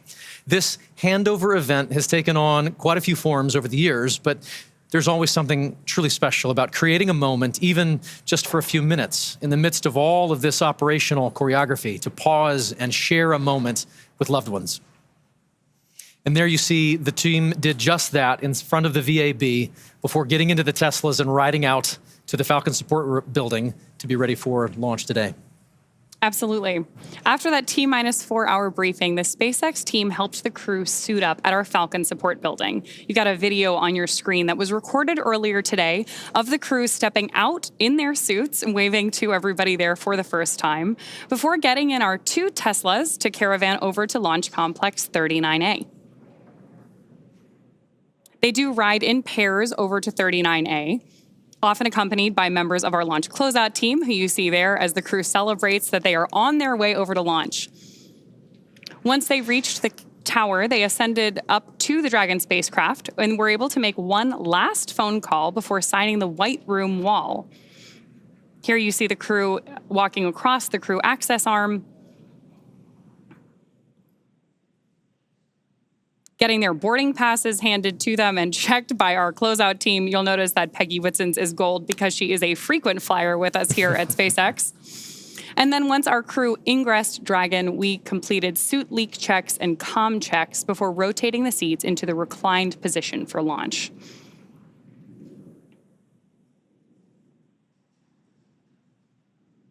Love these videos of them up in the White Room there. You can see those signatures on the wall behind them, hugging the closeout team before ingressing the capsule. Then from there, that is the same team that closes the hatch and seals everything in the preparation for launch. Right now, we are still waiting on those final weather checks coming up, but prop load has begun. So all of that brought us through the confirmations we've been listening to, the check-ins, confirming that the crew arm is stowed, and of course, as we were listening so intently for earlier today, that our launch escape system is armed. With that, we are just over 31 minutes away from today's liftoff. Incredible. That White Room is got a lot of history in it already. And lots more to come, which is really exciting. Yes, we are just adding another chapter to this storied location. That 39A has got so much history already. So, of course, everything about today is really timelined down to the minute. As we were talking about earlier today, the crew wake up all the way through launch. We have this kind of precise choreography that is key to our launch site execution. Each of the calls we're hearing, the visual cues that we're seeing, and that we're acknowledging to you who are joining us from around the world, serve as critical synchronization. Stage 1, cryohelium loading. There's confirmation there that we're loading the cryohelium on board stage 1 of Falcon 9. And each of these milestones are critical synchronization points for both the ground and crew teams. As they say, slow is smooth and smooth is fast. It's hard to believe that it's been 5 years since Dragon radically changed how humanity gets to space. After the space shuttle program ended in 2011, NASA astronauts primarily used the Russian Soyuz spacecraft for travel to the International Space Station. Until 2020, Dragon was the Russian Soyuz spacecraft was the only human-capable launch vehicle available. Meanwhile, SpaceX's Dragon was being developed, and then in 2010, it became the first commercial spacecraft to be recovered from orbit. In fact, just for fun, because it's cool to know, the Dragon that flew on that first commercial mission is actually the one hanging behind us here in front of Mission Control in Hawthorne. Since then, Dragon has supported 17 human spaceflight missions and flown 66 crew members representing 17 countries. Overall, Dragon has flown 52 missions, carrying over 1,000 experiments and over 300,000 pounds of cargo to space. And each of those missions represents a host of firsts that have helped shape this generation of spaceflight. To fully appreciate the progress being made together with SpaceX and NASA, it's worth noting that Axiom Space's 3 missions to date have helped provide greater access for nations and researchers, setting new precedents for private astronaut efforts aboard the International Space Station. And Ax-4 adds to that growing flight heritage. After a successful liftoff and orbital insertion, the Ax-4 crew are set to rendezvous and dock with the International Space Station tomorrow. They'll spend approximately 14 days aboard the orbiting laboratory, bringing the occupancy count up to 11. And over the last 10 months, this crew has been working with instructors to learn every system they will be working with on station. They have studied and practiced every experiment, reviewed and rehearsed every event, all to maximize that time in space. Collectively, this crew is undertaking the largest quantity of research efforts of any Axiom Space mission to date, with over 60 research activities on their timeline, representing 31 different countries. Missions like these continue to expand what is possible and set the stage for even greater opportunities to come. Then, at the conclusion of their time on station, the crew will participate in a closing farewell ceremony and begin their preparations for the journey back to Earth. As we've mentioned a couple of times, that'll be about 14 days from today.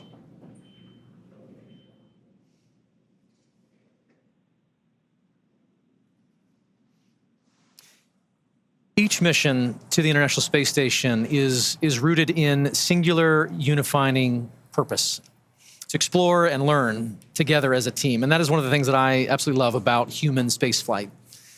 The International Space Station is a symbol of what can be realized from international cooperation and collaboration. And so while this particular mission may represent the goals of 4 specific nations, today they are launching as one crew, one team. And in that spirit, this crew created a mark to represent their shared effort together. The Ax-4 mission patch is something that Peggy, Shooks, Swavush, and Tibor will wear proudly for the rest of their lives. But so will thousands of people who've worked tirelessly to contribute to this mission. The mission patch for Axiom 4 was created, as you mentioned, by the crew, not just to mark their space flight, but to symbolize the idea that space is for everyone. Anchored by the centrality of the Earth and flanked by a diverse set of national flags, there are several intended meanings woven into this design.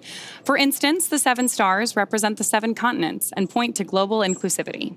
The 4 white lines ascending from the Earth to the International Space Station symbolize the physical journey of this mission, and together appear to make panes of a spacecraft window, much like the view the astronauts will have from Earth orbit. And the overall gem shape of the patch is a reminder of the precious responsibility we all have to our planet, to cherish and to protect our homeworld.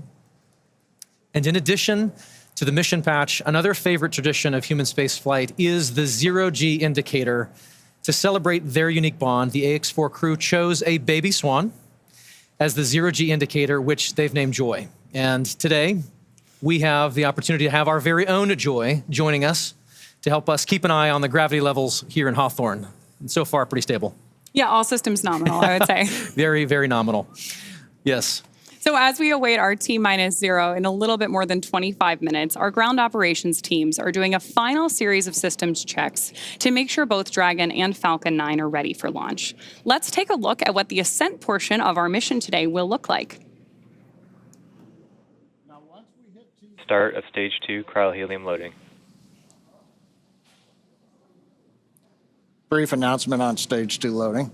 Once we hit T0, we're going to watch Falcon 9 and Dragon lift off from historic launch pad 39A and make their ascent. At about 43 seconds into flight, Falcon 9's engines will throttle down to help pass through the period of maximum dynamic pressure on the rocket, or what we typically refer to as max Q. Now, it's worth noting that shortly after we hit max Q, the vehicle will go supersonic, faster than the speed of sound. Once we're through that period of maximum dynamic pressure, we throttle up our Merlin engines again.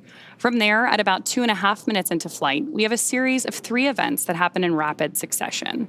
The first is main engine cutoff, also called MECO. This is where all 9 Merlin engines shut off in preparation for stage separation. Stage SEP is when the first stage detaches from the second stage, with the first stage making its way back to Earth for landing as the second stage continues on its journey with the third event. Now, SES-1, or second stage engine start number 1, that's where the Merlin vacuum engine lights up and propels the second stage along with our Ax-4 crew and Dragon into orbit. Now, as Stage 2 heads into the targeted drop-off orbit, Stage 1 will execute 3 burns in order to make its way back to Earth. The first is the boost back burn, where 3 of the Merlin 1D engines reignite and then shut down. That heads the first stage back to Cape Canaveral. The second burn, or the entry burn, helps to slow the first stage down in preparation for entry back into the Earth's atmosphere. About 70 seconds before Dragon reaches orbit, Falcon 9 will land back on Earth. The landing burn will bring the vehicle's speed down rapidly in order to land back on land near the launch site, shortly before 8 minutes into our mission. And then a little less than a minute after that, at T plus 8 minutes, 48 seconds, the second stage will cut off its 1 Merlin engine that was ignited right after stage separation. That concludes a burn that lasts just over 6 minutes to get into orbit, but we'll wait to hear confirmation of insertion into a good orbit. Then Dragon and the second stage begin preparations to separate Dragon. About 51 seconds after we get into orbit, we should have a great view of Dragon with the 4-person crew drifting away in Dragon, moving away from the second stage. Once Dragon's a short distance away, it'll begin checkout of the Draco maneuvering thrusters. That'll make sure Dragon continues to increase separation distance from the second stage. The nose cone deploy sequence will initiate just before T plus 12 minutes and finish around T plus 15 minutes, exposing Dragon's docking mechanism in advance of arrival at the International Space Station. Speaking of which, we should hand it back now to Sandra Jones at NASA's Mission Control Center in Houston, Texas, for a quick update. Sandra? Thanks, Ronnie. The space station team here in Houston is focused on the critical systems of the International Space Station, all continuing to function as expected ahead of launch. Everything is looking good, and the station will be ready to receive Dragon and the Axiom 4 crew on Thursday. After Dragon is fully docked to the orbiting laboratory, the team here in Houston will assist the Axiom Space and Space Station astronauts with leak checks as they work to open hatches on both Dragon and inside the station's pressurized mating adapter. We expect hatch opening to take place approximately 2 hours after docking. Once the Axiom 4 crew arrives at the International Space Station, they will be greeted by the Expedition 73 crew, which includes NASA astronauts Nicole Ayers, Anne McClain, and Johnny Kim, as well as JAXA, or Japan Aerospace Exploration Agency astronaut Takoya Onishi, and Roscosmos cosmonauts Kirill Peskov, Sergei Ryzhikov, and Alexei Zubritsky. Flight Director Heidi Brewer is on console right now, leading the flight controllers for launch this evening. And with Mission Control in Houston go for launch, for now, we'll send it back over to Sonia at Kennedy. Thanks, Sandra. To dive into some of the science highlights, I'm joined now by Axiom Space's Chief Scientist, Dr. Lucy Lowe. Lucy, thanks for joining me here at the desk. With so many science portfolios that are going to be accomplished, there are more than 60 from more than 30 countries. We can't cover it all. Give us a high-level look of what this portfolio looks like. Yeah, so happy to, Sonia. So this mission is chock-a-block, jam-packed full of really interesting and exciting science. We have everything from human research, understanding how the human body reacts to space. We have some really fun life sciences experiments looking at growing plants and all kinds. We have some physical sciences. We have lots of technology demonstrations. And my favorite, lots of science, technology, engineering, art, and mathematics outreach events. All the STEAM things. Exactly. So we've had great success with Ax-1, 2, 3. Do we have any return payload flyers for Ax-4? We do. We have our partners at the University of California, San Diego and the Sanford Stem Cell Institute flying their cancer cells in low Earth orbit for the 4th time with Axiom. So this team is actually looking at how the cancer cells respond to space. And on this mission, they're actually testing a newly approved drug that's just about to enter clinical trials. Amazing. So really exciting.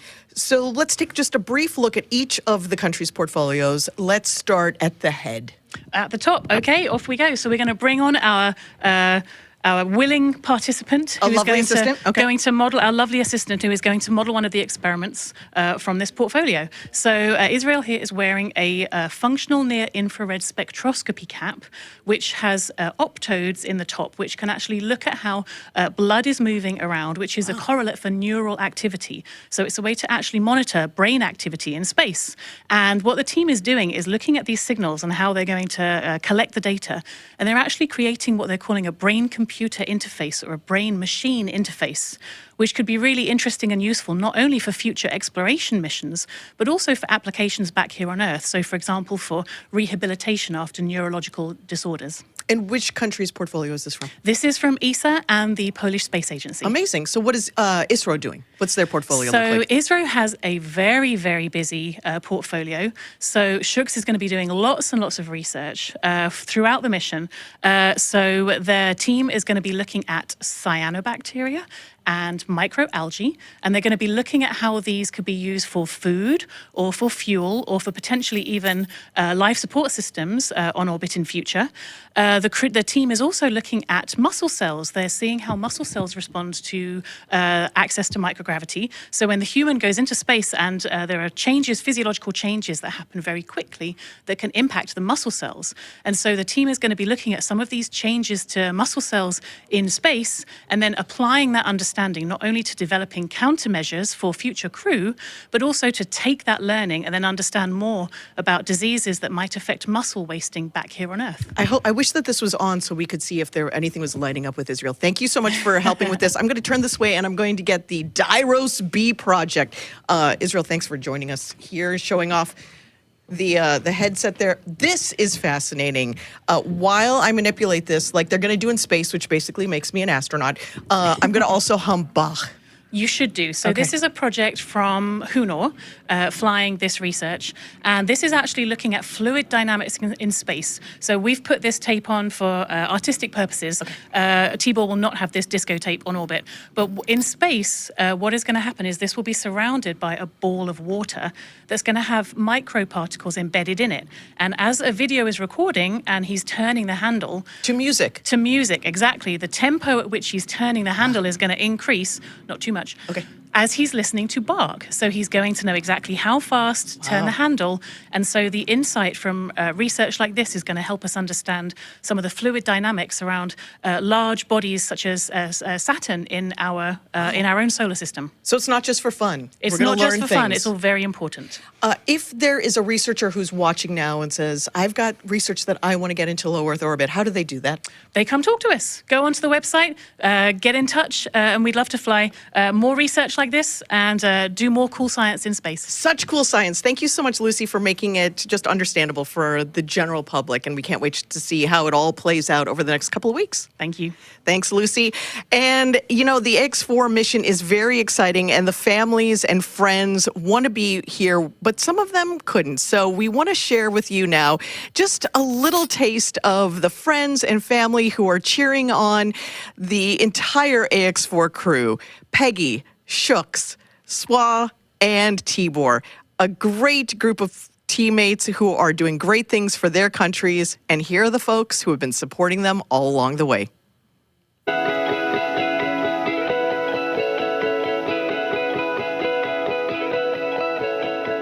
On behalf of the Axiom Mission Operations team, we're wishing you a safe, productive, and fun mission. Go Ax-4.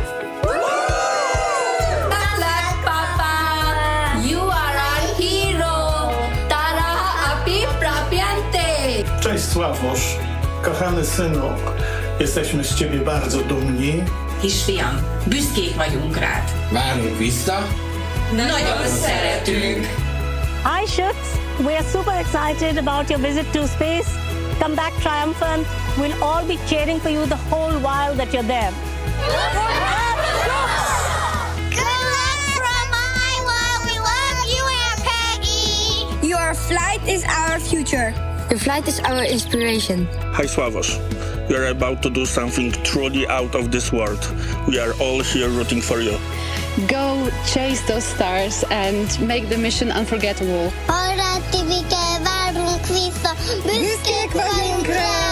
Hey Shooks! Wishing you all the strength, courage and wonder as you embark on this extraordinary mission beyond our world. Szia, Tibike! Sok sikert kívánunk a küldetésedhez, várunk haza! Nyugi, nem lesz semmi zűr, irány az űr! Hi Swamosh, we are so proud of you. Seeing you make your dreams come true is just amazing. Enjoy the adventure. Earth is waiting for you. Going is go! Going is go! Hi Shooks, wishing you a safe and inspiring journey beyond the stars. You make us proud. The sky is no longer the limit. We are incredibly proud of you. Go to space. Have fun. Make history. Come back safely. We are waiting for you. Hey Shooks, you're going to be doing just great in space. Rock on, man. Rock on. Go Axiom 4! Go Ax-4!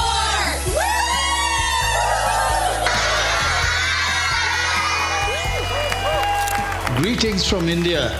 Wishing you all the very best. To the crew, Godspeed, and spend as much time as possible to look out of the window. Have a fun time, guys.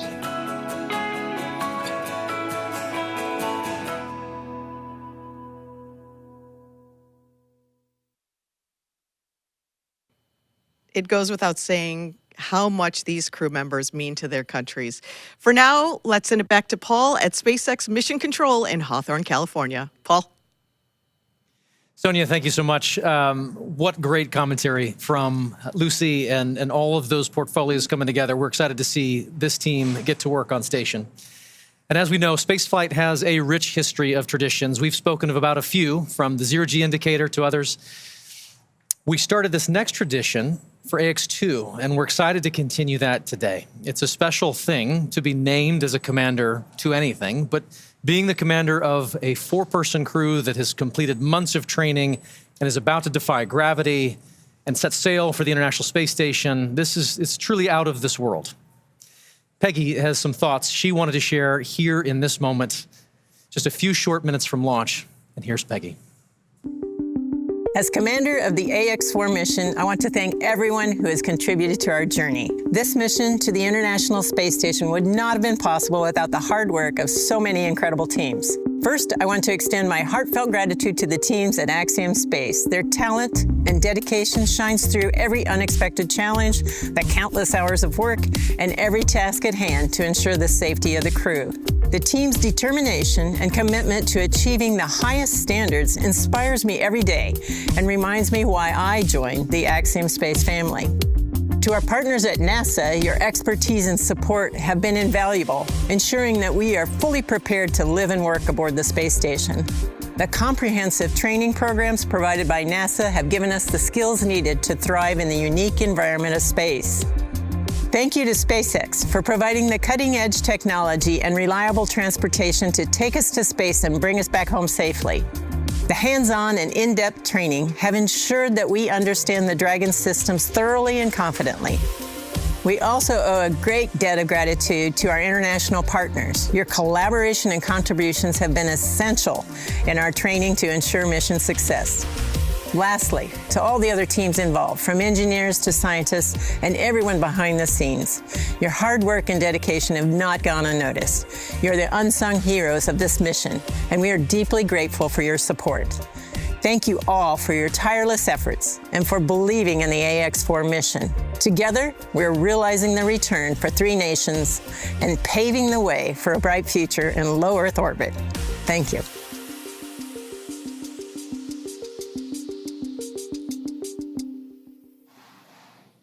Awesome words from our commander there. And of course, with that, we are just under T-minus 11 minutes until our liftoff at 2:31 a.m. Eastern today from Launch Complex 39A at Kennedy Space Center.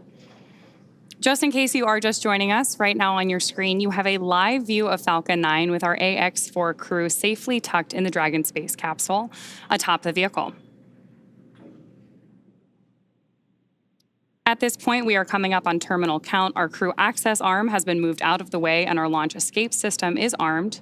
And we are standing by for that final process by which we step into our terminal count, get ready, Dragon and Falcon for liftoff. Dragon SpaceX, confirm crew displays are configured for launch. The displays are configured for launch, and the Axiom 4 crew would like to thank the incredible teams that have made this moment possible. To the Axiom Space team, you've poured your hearts into this mission. Your passion and dedication have lifted us higher. We wear this patch with pride because of you.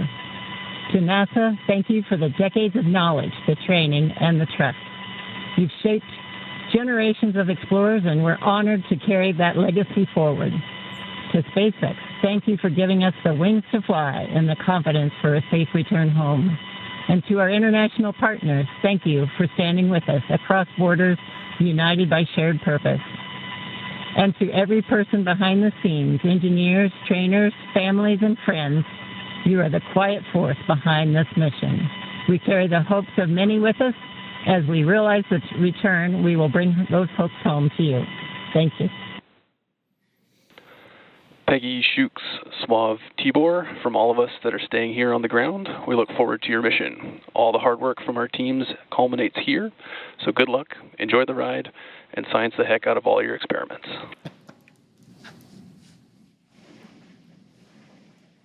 Wilco. And a Wilco from Peggy Watson. We're coming up on the T-minus 8-minute mark. Next major event that'll be occurring on the Falcon 9 is the engine chill event. That happens at T-minus 7 minutes. We open the pre-valves, feeding both the RP-1 kerosene fuel as well as the liquid oxygen. And that'll go to the Merlin 1D engines. The liquid oxygen, we actually open a valve and we allow some of it to bleed off overboard out into the warm Florida air here in the early morning. And that'll begin chilling in the turbo pumps on those 9 Merlin engines to get ready for when we ignite the engines starting at T-minus 2 seconds. Also interesting to note, just several minutes ago, as we talked about early in the webcast, the International Space Station flew over Kennedy Space Center. And so that means the orbit planes are lined up we're ready to go in just 7.5 minutes from now.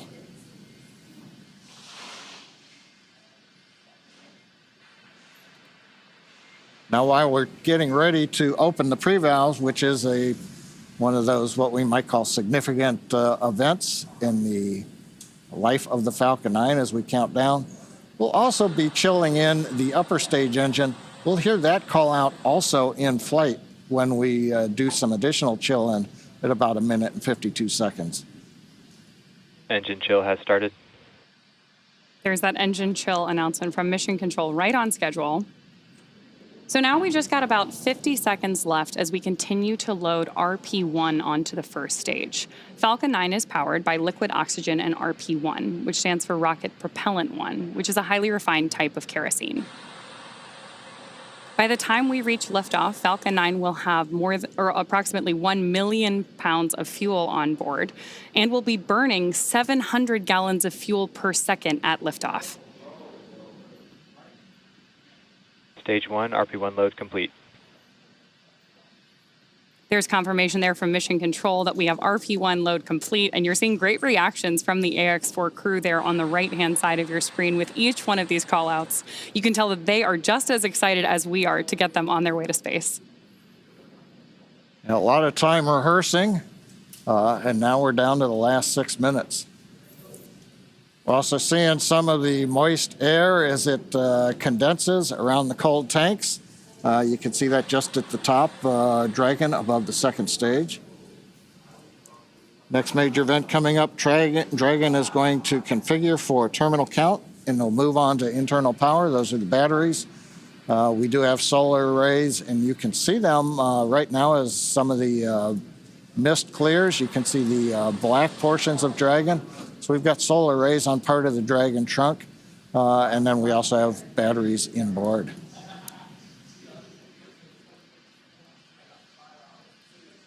Now we have completed loading fuel on both the first and second stage. We're still loading liquid oxygen onto both stages.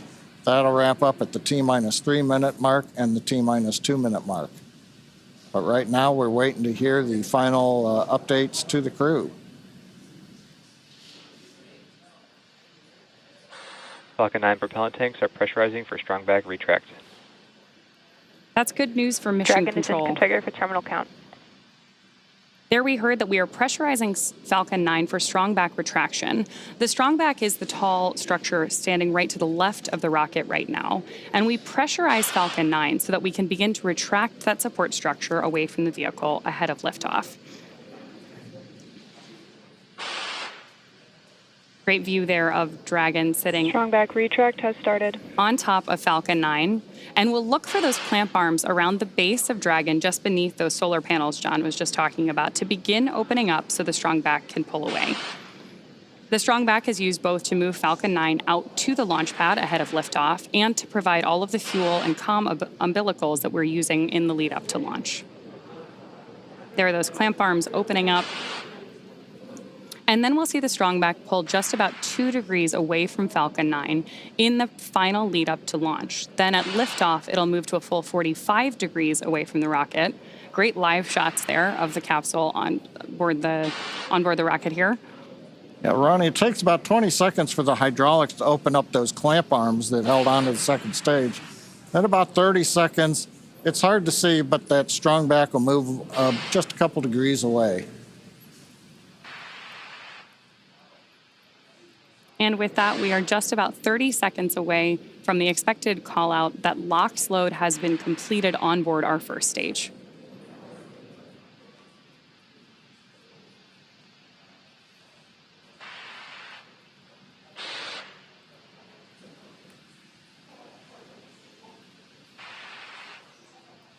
As we mentioned earlier, that mist forming around the outside of Falcon 9 is totally normal. That's just some of that. Stage 1, LOX load complete.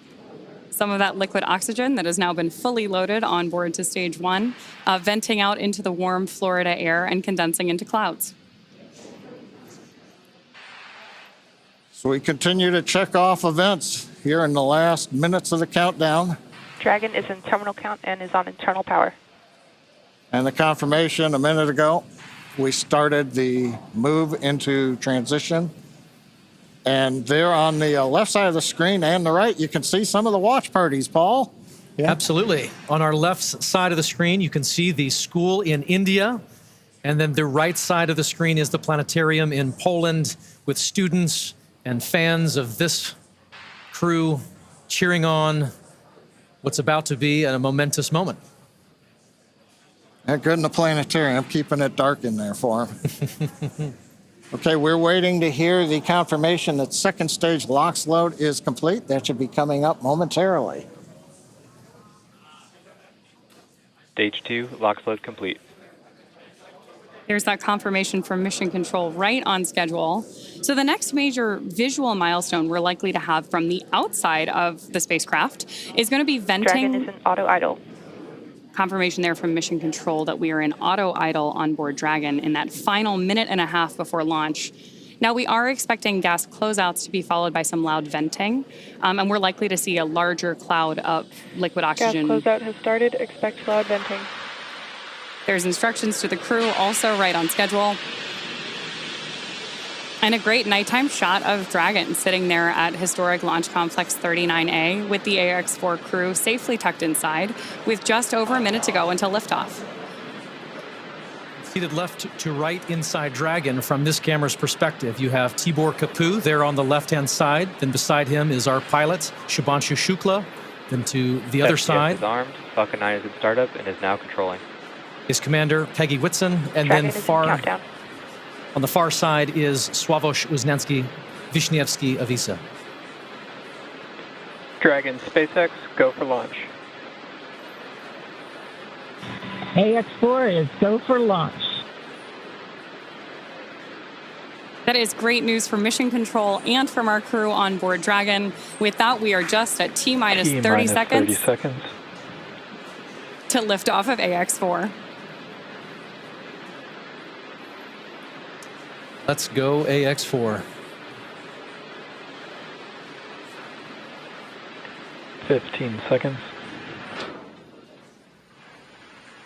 T-minus 10, 9, 8, 7, 6, 5, 4, 3, 2, 1. Ignition and liftoff.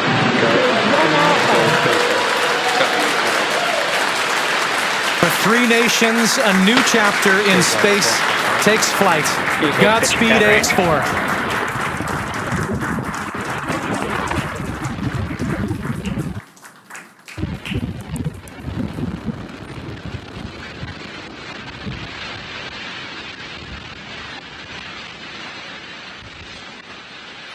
T plus 30 seconds into flight with the Axiom 4 crew on board Dragon, headed to the International Space Station.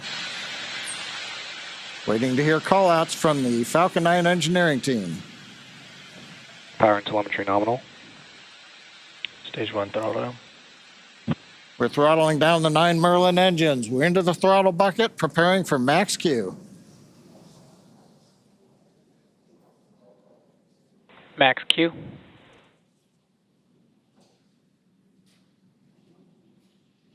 Vehicle is supersonic. We should begin throttling the Merlin engines back up now. Stage 1 throttle up.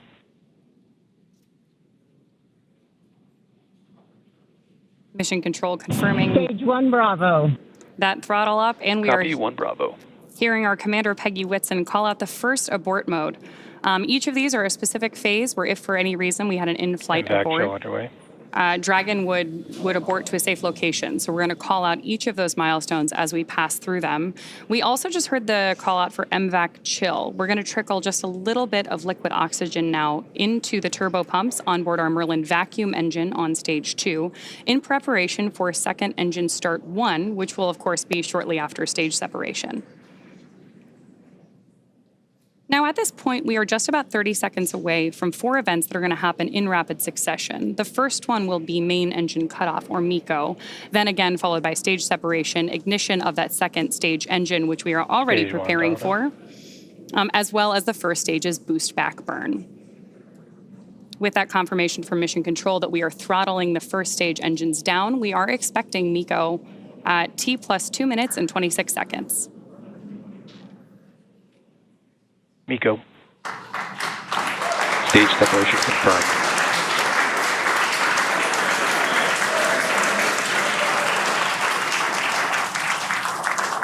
Stage 1 boost back startup and back ignition. There we had confirmation of all 4 of those events. Incredible views on our screen here too as that first stage boosts its way back to Earth. Stage 2 Alpha. And confirmation Copy, from our 2 Alpha. commander that we have entered the 2 Alpha abort mode. Of course, we're getting lots of cheers from behind us here at Mission Control here in Hawthorne, California as well. And at this point, our Ax-4 crew is on their way to space. The view you have on your screen right now is our MVAC engine burning for that second engine first burn.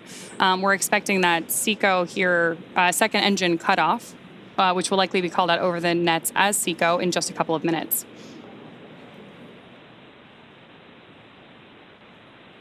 Stage 1 boost back shut down. Confirmation that the boost back burn on our first stage booster is now complete, and the booster is heading back toward the Florida coast to attempt a landing at LZ1. At this point, stage 1 is actually still coasting to apogee. We're about to deploy those grid fins so that we can steer the vehicle as it enters the Earth's atmosphere. Dragon, SpaceX, nominal trajectory. And that call out from Mission Control means Dragon that copies, nominal trajectory. everything is right on track. T plus 4 minutes, everything continuing to go well, and we've got our first view of the crew. They're inside Dragon, second stage continuing to fire. Right now, second stage, just a little bit more than 1G. There's so much propellant that even with a 220,000-pound thrust engine, it takes a while before the G loads start to build up during the second stage flight. Meanwhile, first stage continuing to coast up to apogee, and that actually now, as you can see on the bottom left of your monitors, we have begun coming back down. It takes a couple minutes to go up, a couple minutes to come back down. That first stage heading back to landing zone 1 at Cape Canaveral. Dragon, SpaceX, nominal trajectory. Words we love to hear. Dragon copies, nominal trajectory. Peggy Whitson echoing back the call up from the ground. Now our next major event coming up will be in about 1 minute and 10 seconds. That's going to be the entry burn. That's where we're going to light a single center engine on the first stage. That's going to slow us down in preparation for entering the Earth's atmosphere again. We'll then have a landing burn about 1 minute later at T plus 7 minutes and 19 seconds. Now for that one, we actually light 3 engines again. Then quickly once we've kind of jammed the brakes on, then we'll turn off 2 of the engines. We'll be down to just a single engine. Getting good views of the MVAC-D engine. There are a couple of cameras on the back of the second stage that give these views. And of course, the view inside the Dragon spacecraft showing the crew. Dragon, SpaceX, nominal trajectory. Continuing the call-outs right on time. Dragon copies, nominal trajectory. Now, right now, as Ronnie pointed out, the grid fins have been deployed, but they're not being used. Right before the entry burn, we'll possibly see a little bit of motion if we can pick up the first stage camera. That's just to check out. It's not until we actually get through the entry burn. Stage 1 entry burn startup. That we get back in the atmosphere. And now here is entry burn call out. This is going to be about a 12-second burn. That's going to slow the vehicle down. You can watch that. Stage 1 entry burn shutdown. There you just saw on the left-hand side of your screen that first stage entry burn shutdown. Right now on your screen, we've got great views of our second stage engine, the Merlin vacuum engine, continuing to take our Ax-4 crew to orbit. The next milestone for our first stage is going to be the landing burn, where we'll relight just the center engine, as John mentioned. Dragon, SpaceX, nominal trajectory. Again, things we love to hear. Stage 1 FTS. Dragon copies, nominal trajectory. Continuing to get good communication from our crew on board Dragon. Stage 1 transonic. Confirmation that stage 1 is now transonic on its way back to LZ1, which is just about 9 miles away from our liftoff location today. LZ1, of course, is the site of the first successful landing attempt, and hopefully it will be the second time that this particular booster sticks its landing.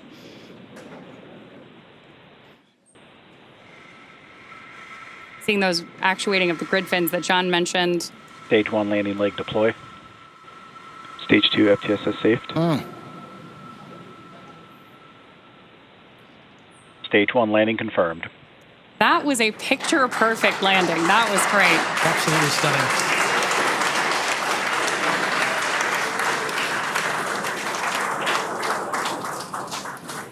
So coming up next for our crew, now that we've confirmed that booster touchdown, is going to be second engine cutoff, also called out as SECO. Then the second stage will coast for a few minutes until Dragon is commanded to separate from the second stage. There's our Ax-4 crew awaiting that SECO call out here. Stage 2 is in terminal guidance.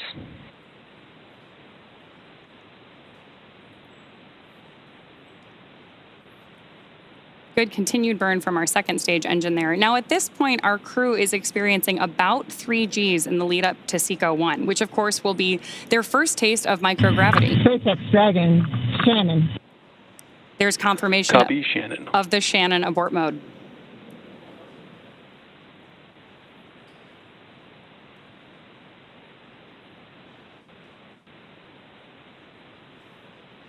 MVAC shutdown.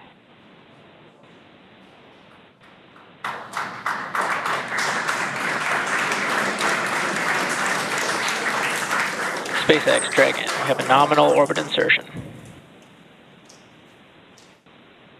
Nominal orbital insertion, SpaceX, and we had an incredible ride uphill, and now we like to set our course for the International Space Station aboard the newest member of the Dragon fleet, our spacecraft named Grace.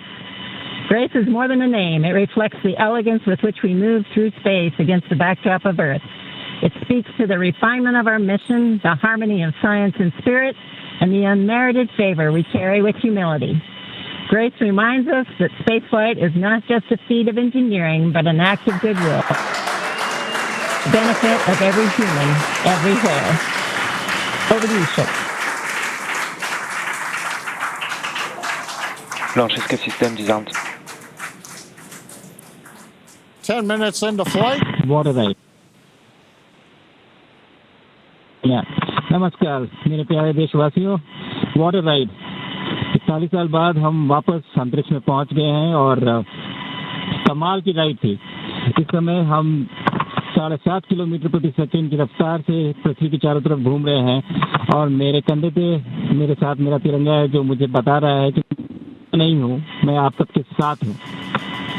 ये मेरी international space station तक की journey की शुरुआत नहीं है, ये भारत के ह्यूमन स्पेस प्रोग्राम की शुरुआत है और मैं चाहता हूं कि आप सभी देशवासी इस यात्रा का हिस्सा बने। आपका भी सीना गर्व से चौड़ा होना चाहिए, आप भी उतना ही एक्साइटमेंट दिखाइए। आइए हम सब मिलकर भारत के इस ह्यूमन स्पेस प्रोग्राम की जर्नी की शुरुआत करें। धन्यवाद। जय हिंद, जय Bharat.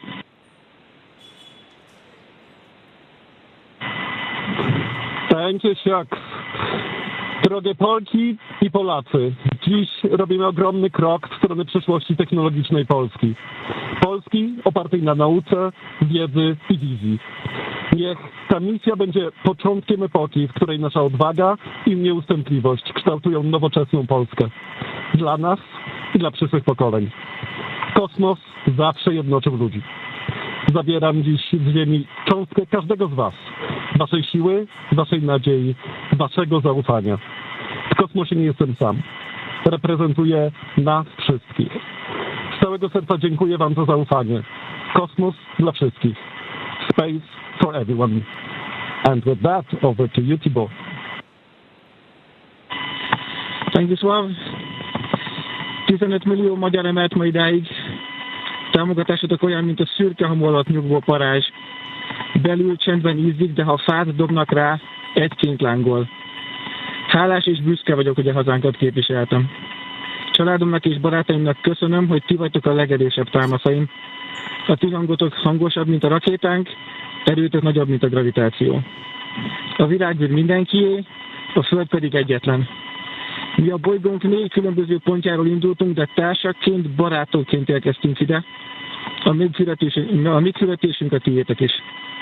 Köszönöm mindenkinek szerte a világon, akik hozzájárultak ez a gyönyörű naphoz. Egynek minden nehéz, soknak semmi sem lehetetlen. Go Ax-4.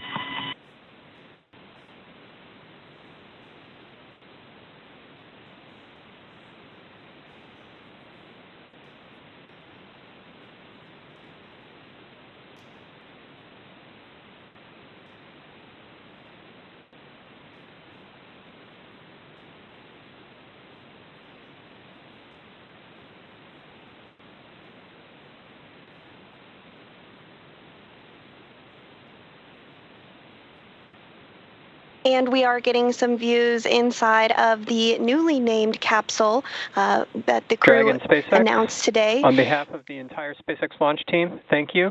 It's been a privilege to work with you so far, and we're excited for you to have a safe flight and a safe return home. Good things come to those who wait.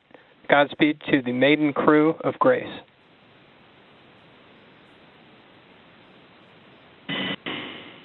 And we thank you all as well. And so with today's successful launch of Axiom 4, the teams at NASA's Johnson Space Center will continue to monitor Dragon's flight to the International Space Station over the next 28.5 hours.